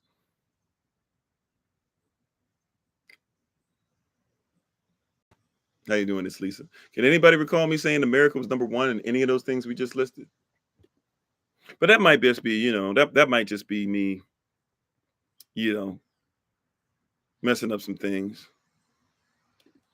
That might be just me. Let's look at how somebody else. This is U.S. news, so this is somebody else that should probably make sure that they were doing their best to list the United States as being as great as possible, right? Okay, they say that the United States is number 6. Okay, so this is obviously somebody biased. No problem, no problem. We can deal with it being biased. Okay, in it, so these are the things that they use. Adventure, ranked number 31. Adventure is people getting to go places. So they're 31st and people getting to have adventure. I mean, okay. Number 1 is agility. What is agility? What does that even mean? For a country to be agile, it must adopt and respond to whatever obstacles it faces. To do this, a country needs to be efficient in its actions, adopt and accept modern solutions, and progress to meet changing circumstances. These countries are seen as the most adaptable to change. Right? They say US is first, Australia is second, Canada is third. By the way, these are all places that you were forced to get vaccines. You can't even leave your country, but you adapted. These are places that you know the natives were taken and forced to be in schools and forced to be ripped out of their parents' home, but you adapted. Guess who's number 4? Germany. Guess who's number 5? Singapore. Now, I'm be honest, I don't know enough about Singapore to really talk on it. South Korea. It's not really as adaptive as what you think, but I'll give it more credit. I think South Korea probably should rank higher than the other ones. Japan, no, not really. They're very nice toward. They're very good at service, but that's not agility. New Zealand, I'd actually give them probably more credit than people give them. Sweden, yeah, right. But anyways, that's what they said. Agility. Then they said cultural influence. It influences other people's cultures. I guess if you talk about gentrification, they rank number 3. I guess you could say that. Entrepreneurship. I mean, it depends on what you define it as, but okay, they say they rank number 3. Heritage. Heritage is number 16. Now I got to figure out what this is. What is heritage supposed to be? Heritage, when it comes to assessing a country's global contribution, it's often the nation's distinctive traditions that come to mind. Oh, that's weird. America has no distinctive traditions, unless you're just talking about, once again, gentrification. They're movers. Movers are number 24. I don't know what they mean by movers. They say while the World Bank predicts the global economy as a whole is expected to grow at the fastest rate seen since the global financial crisis for the next couple of years, it's developing nations that stand out in terms of rate of growth. Okay. So I guess they're saying that America, but that's just saying the same thing as they can invest. But stuff has been going down in the stock market. Anyways, you can get the drift, right? If you look at this stuff ain't exactly what you think it is. Right? This stuff is not exactly what you think it is. America does not rank high. And then interesting thing about America and all the stuff that they talk about, they don't even tell you that if you were to take out just our diaspora, and by the way, it's not even enough people because there's a lot of people that don't identify as us. However, if you were to take our diaspora out and just take our earnings and everything, we are actually considered to be like the number 9 or something like that. I think it's number 8 or number 9 nation on the planet. Meaning that America, if you take us away, America falls off a cliff. Right? One place that they were number 20, another place I read said they were number 19. That place that thing I just read before you said they were number 1. America will fall off a cliff. I just looked up, once again, you can Google and do the research for yourself. I just Googled where does America rank? And we just read the first 2 that popped up.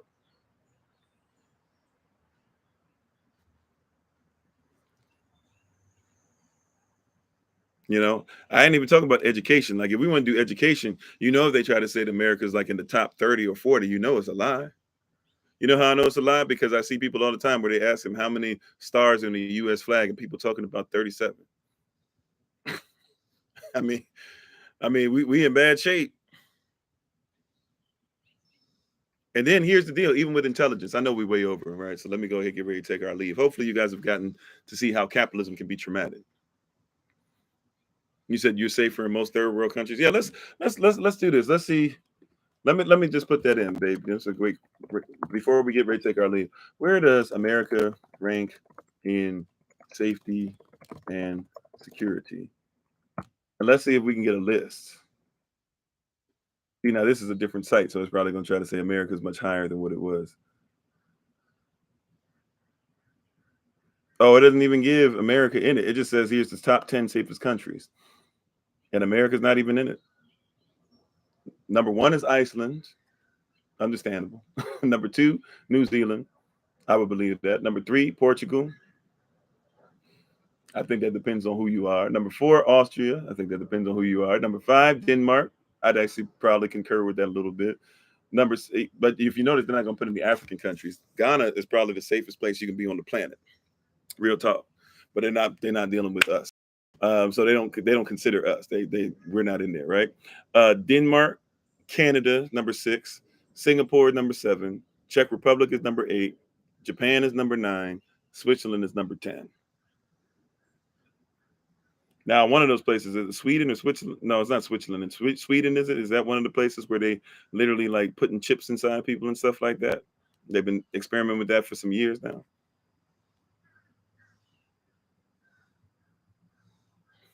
Let me see.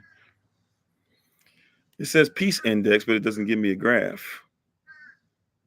That's weird. Okay, let me see if it'll have a longer list on somewhere else.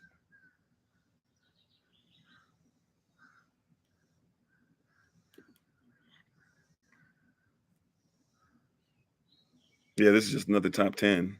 Yeah, they're not even saying, oh, hold on. Yeah, they're not even saying we're let me see if I type in list. Let's see if it gives me a list somewhere. Oh wow. Okay. So remember it said there's 167 countries. It said that America doesn't make the top 120. Now, one list that we read, it said they were 68th. So every list has different criteria, right? One list said it was 68th. One list said that the U.S. doesn't make list of top 120 safest countries in the world.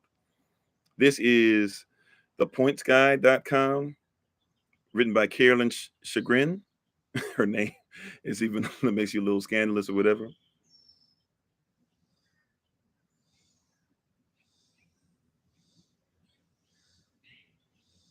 Okay, this is from 2018. The organization releases 2018 Global Peace Index, which ranks 163 independent countries and territories according to their levels of peacefulness. The report analyzes 23 qualitative and quantitative indicators and measures the state of peace based on cultural, economic, and political factors, such as ongoing domestic and international conflict and militarization. Clocking in as the safest country is Ireland for the 10th year in a row, followed by New Zealand, Austria, Portugal, and Denmark. Europe was ranked the most peaceful region. I mean, okay. Although its overall rating fell for the 3rd straight year due to increasing political instability and terrorism. It's interesting. They're not going to talk about so they're saying terrorism, but they're not going to talk about domestic disputes. Remember, there are white people that have been blowing up stuff in England too, right? Just like there are white people blowing up stuff in America, but we don't talk about it. Just like there's white people blowing up stuff in Canada, we don't talk about it. But okay. Oh wow, we got a little gecko that just went across. That's cool. It's blue and yellow. Anyway, sorry. Uh, um, Bringing up the back half of the list is the U.S. ranking at number 121. The report says it's the U.S. worst level of the index since 2012, and it's the 2nd year in a row. So in 2012, it was worse. It got better in 2012. They said it's worse now, and that was 2018. So you guys do the math on stuff that was going on in events happening around the world, right? But it says it was worse then, right? Number 121. The report says it's the U.S. worst level since 2021, and it's the 2nd year in a row the country has had a decline in overall peace due to several key factors, including incarceration rate, external conflicts, weapons, exports, and its arsenal of nuclear and other heavy weapons. In another analysis, the Gallup 2018 Global Law and Order Report, 142 countries were ranked based on residents' sense of safety and security and their personal experiences with crime and law enforcement.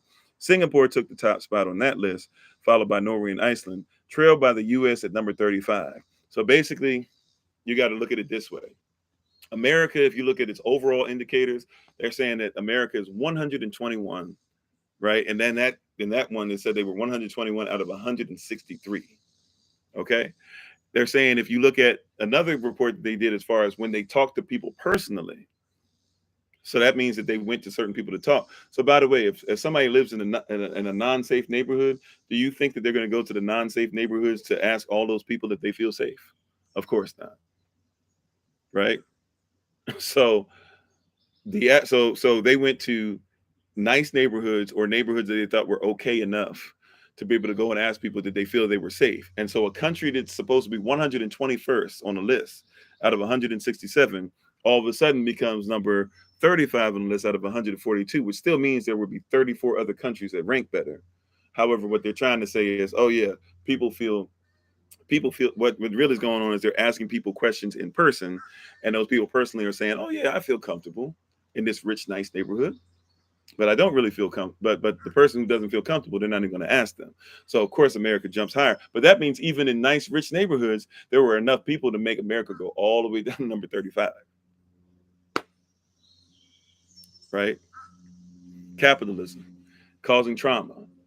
You're going through trauma. You 121 out of 167 as far as nations rank in security.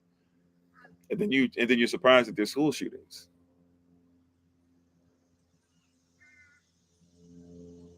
Salah. Be surprised all you want. But when you're living in a wild system, expect wild results. If I keep buying fruit and it's all rotten, I expect to eat rotten fruit, and that's what it's going to taste like. You should know the tree by the fruit it bears. If everything you've been eating is rotten and makes you sick, and it's filled with bugs and stuff, at some point you got to start asking yourself, why am I eating from this tree, and why do I keep lifting it up? Why do you keep eating from trauma? Sometimes trauma is a problem because we eat from the trauma. Right? So all these people, what is your plan and what are you doing? Like we have plans, we have the goals, we have stuff we do all the time. If y'all want to learn more about it, learn more. Jump on. If you're ever on the podcast, if you're on Facebook, if you're on YouTube, all you gotta do is look in the description with these videos and be able to find out more information about what we do. If you're on TikTok, just go to our main TikTok page, click on where it says website, click on that. That's our link tree. You'll be able to find out a bunch of information about what we do. Heck, join us on Patreon. Become a Patreon member. $5 a month helps us to be able to do a lot of things we do around the world to make sure that $5 a month ain't nothing, and it's really helping us to do a lot of great things, including even some of the things we're doing. We're about to do all this traveling and things like that coming up. So thank you guys. We appreciate you. Thanks for being on. We honor the king and queen in each and every one of you, even if you're not living inside that kingdom or queendom yet. We appreciate the potential king and queen in each and every one of you. Once again, please check out my wife, the Honorable Amma. You can check her out on TikTok, YouTube, her website, and Pinterest at Bloom and Flourish. Not A-N-D, the letter N, Bloom and Flourish. She's a healer, herbalist, chemist, and biologist. We have a new tincture of the month. I'll make sure that I have it for you guys soon. I forgot to make sure that I asked about it. But we are in the month of July. Hopefully you guys were able to go out. Oh, thank you for the love, H2O. Hopefully you guys are able to go out and be a blessing to somebody in your community if you didn't do so on Friday already. And keep pushing.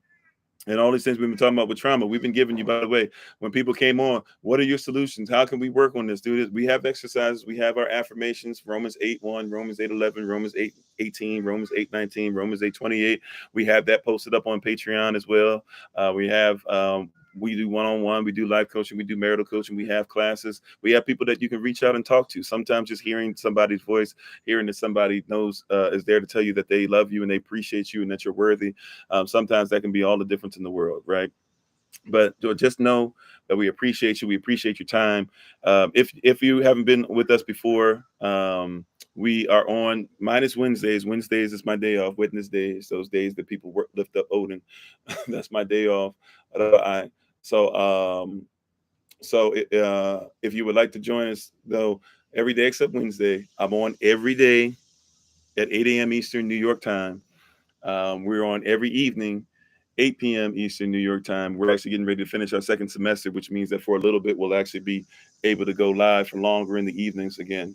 But we're on every day consistently, except Wednesdays. And even on Wednesdays, when I have the day off, some of our ministerial staff steps up and we have a free conference call line that they come on and they still give you a word.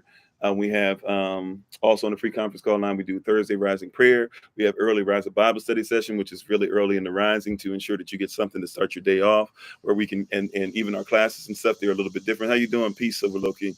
We have a lot of different things that are going on to be able to help. And if you want to help, once again, help us with land, help us with food. There are people out there that need help financially. There are people that are losing the battle with different health issues and stuff. Maybe you can be somebody to help them just to be able to rest some if you're in their community, if you're in their area, right? We really are trying to reach out and become part of a, and we already are a community, become even greater in what we do. Check out once again the different businesses that we have. My wife, the Honorable Alma, she does stuff with Bloom and Flourish.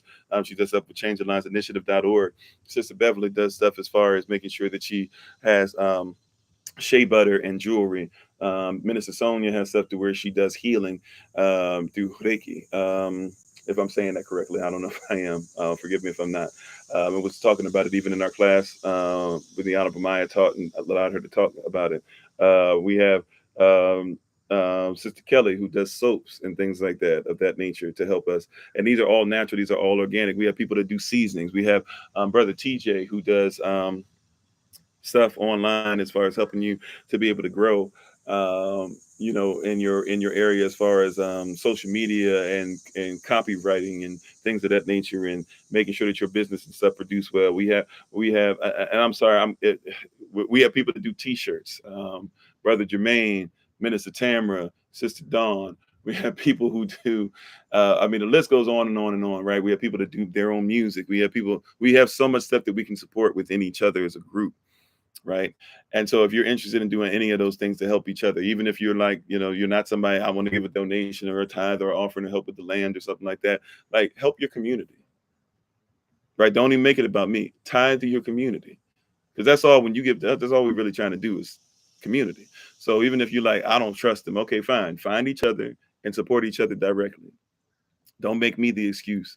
Don't make my family, don't make our community the reason why you can't help your community. Like, reach out to these people, ask us about these people. We'll make sure that we get these things to you, right? So thank you so much. We honor the king and queen, each and every one of you. We have Minister Anais as well, who I didn't even mention. She's got books, poet, stuff like that. And she has her own TikTok channel where she's already able to go live. And she's going to start trying to go live again pretty soon on a regular basis. So we have so many different people doing so many different things. At this point, it's not when people say, what are you going to do about it? Like, it's not about what are we going to do about it. It's, will people make a choice to do these things?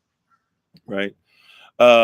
Sister Kimberly, I will reach out to you. Matter of fact, I'm going to try and reach out. It's Sunday, so today's my day off. But you guys, like I said, if you don't hear from me, like by today, and definitely by tomorrow, please, if you're in, because we're going to be doing this all within the next few weeks, possibility of doing something in Georgia.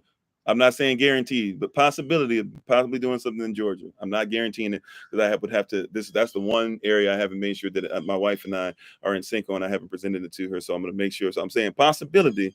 I'm not saying it's going to happen, because that's really last minute, right? But possibility of possibly doing something in Georgia.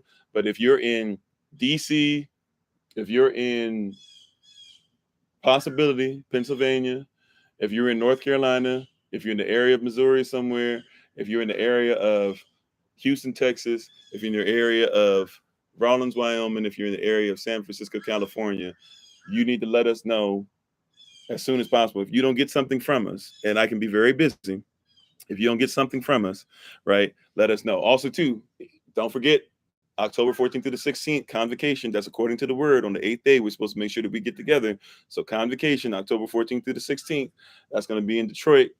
Also, too, we need your, August 15th, we need the donation, and we have to have a mandatory donation for that, just because we have to pay for what we're doing and what we're going to be presenting, right? So please, ma'am, please, sir, let us know. Try to get that stuff together for us. We all, and again, for that, we have somebody who's told us they're going to be coming from, like, kind of sort of, well, not kind of sort of, I guess they're like coming from southeast of the United States, like Georgia, Alabama, Florida-ish type area, right? South Carolina-ish type area. And they're going to be going towards Detroit. So if you're somebody who's saying, hey, I would come, but, I don't have a car, or I would come, but, I got children and this and that or whatever, let us know. First come, first serve. But one of us has already said that they are willing to ensure that they can take about 6 people with them. I think it's 5 to 6. I got to double check with them.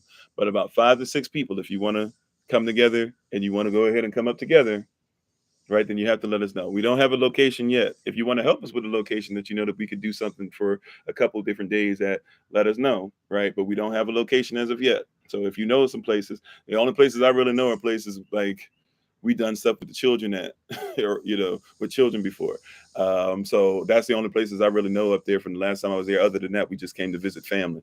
So I'm not aware of too many places in Houston.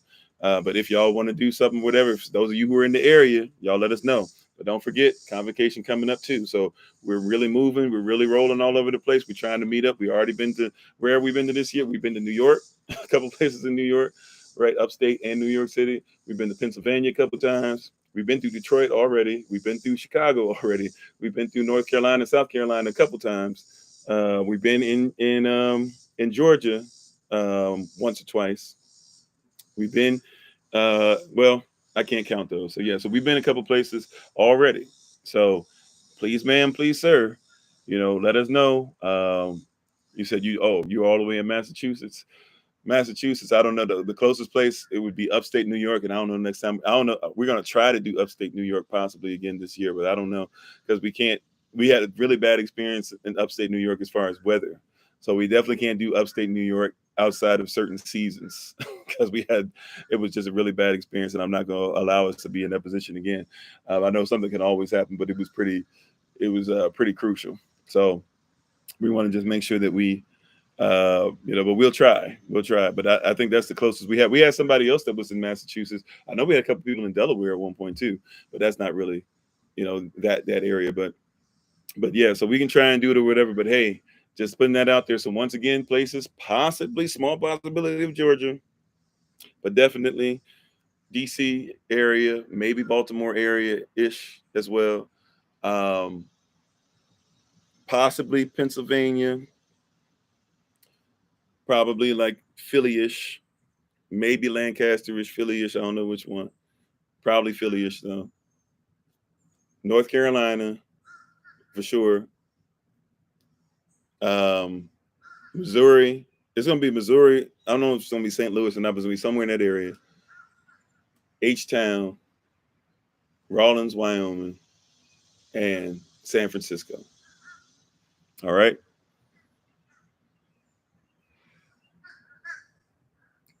You said how much will it cost if I want to speak in Massachusetts.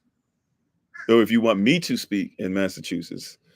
Uh, oh, well, first of all, it's an honor that you would consider me for anything like that.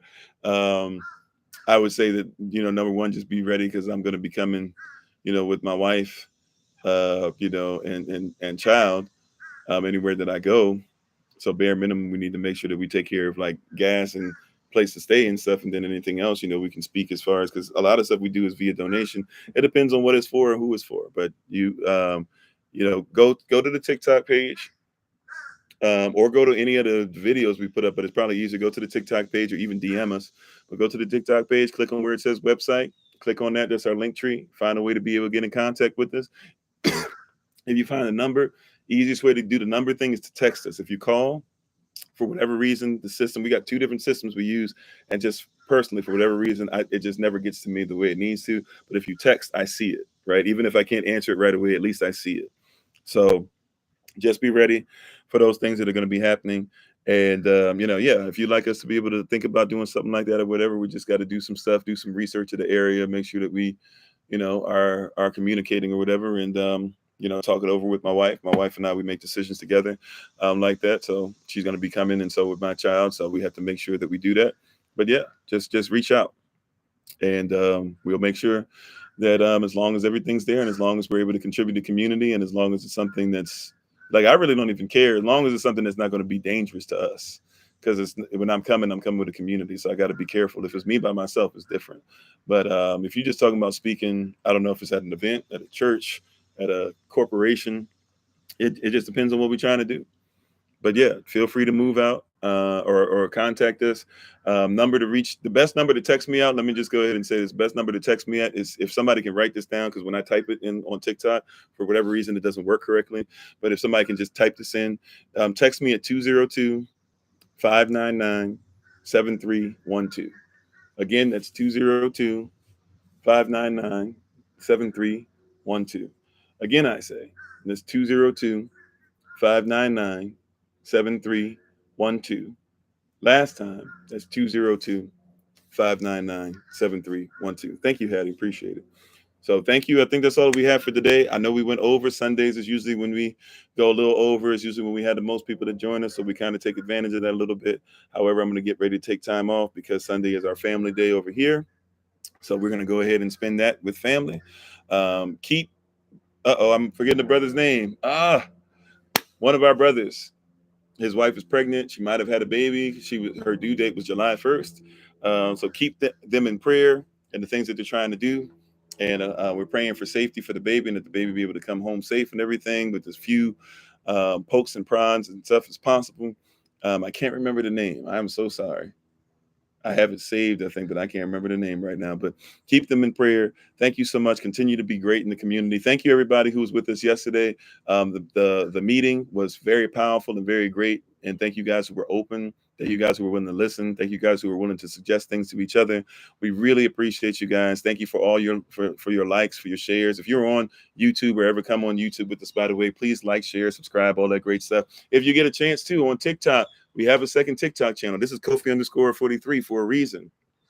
They cancel our channels quite often because we give out truth. If you'd like to make sure that if something happens to Kofi_43, especially y'all see the numbers are rising again, and you see as the numbers rise, that means we have to make more moderators, and also means we're going to have to deal with more people saying foolishness, right? Thank you, moderators, by the way. You guys are awesome. You guys are incredible, right?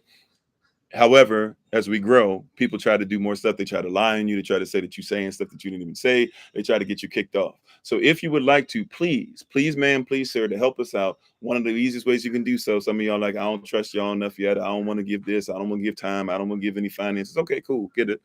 Can you at least go to our fourth TikTok page, Kofi_Ofori4? My name up here, just take out the number 3, put the number 4 in. Please go there and follow. I don't put out that much stuff on there right now just because it's not our main page, but it's something that if something were to happen and we needed to go live, y'all could still find us. Even if they took us down, we have to reach 1,000 subscribers to be able to do so. I don't even remember what we're at yet, but I know it's not 1,000. Oh, thank you. Is that, hold on, is that who I think it is? I couldn't see the name. Oh, my phone's not working. It won't even let me pull you up. Thank you for the love. Appreciate it. Right. But but yeah, my phone is freezing up, so it must be overheated being out in the sun. But thank you all. We appreciate you. We honor you guys. We're thankful. We're grateful for you all. And we're excited to continue to go down this route together. And please check out Kofi_44. It would be a blessing to us if you did, if you shared it with others and asked or whatever. Become a Patreon member. That blesses us too. And we really hope that you guys find success in all these things that we're doing and putting out. We really thank you. And thank you again for the love. I think that's Sister Deja. My phone is freezing, so it's hard for me to keep up. Okay, that was Mrs. Nikki as well. Okay, thank you so much. So anyways, thank you. We appreciate you. We honor you. We're about to go out, have a great time, have a great day off. Please pray for Minister Sonia. She's going to be the one giving the early riser Bible study word and message tomorrow. So, and she'll be doing so for the next couple of weeks, and then I'll finally come back in on that. Continue to pray for Minister Anais, who's doing our Thursday rising prayer, and she'll be doing the Shabbat Shalom services for us for the rest of this month. Please pray for everybody else on the ministerial staff, the ministers in training. Hey, please pray for each other, and don't forget to pray for yourselves. Remember these manifestations, Romans 8:1, right? That there is no reason for you to condemn or to even be condemned or condemn yourself.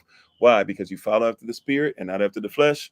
Second affirmation, Romans chapter 8, verse 11, the same Spirit that rose Yahshua from the dead, it lives inside you and dwells inside of you and will quicken your mortal body so you will be able to be eternal. Next affirmation, Romans 8:18. The suffering of this present time is not worthy to be compared to the glory which shall be revealed. You do not compare, so don't compare those situations. Romans 8:19, that the creation is waiting on the manifestation of the sons of Elohim, right? You are the manifestation. You are the manifestation. And our fifth manifestation, Romans 8:28, all things are working together for the constitutional value or the good or the greatness of the Most High, right? right? It's working together for thee, not your, but thee, which means everybody is going to be benefited by this. Why? Because you love Elohim, your actions are towards him, and you were called, invited towards his purpose. That being said, thank you so much once again. I appreciate the king and queen in each and every one of you. Even if you're not living inside of that kingdom or queendom yet, we appreciate the potential king and queen in each and every one of you. As always, it's been Pastor Kofi, Pastor Servant to Christ, where we are always changing lives one mind at a time, but being a voice to the voiceless and speaking the unspoken. And until I have the great privilege, opportunity, and responsibility of being in front of you all again, please remember, as always, Yashville, that you are loved, you are necessary, you are majestic, you are fearfully and wonderfully made, and you, which is all of us working together, will be the reason why people who are in this system no longer have to be of it. Shalom, peace, and we'll see you tomorrow. Thank you so much. Have a great day.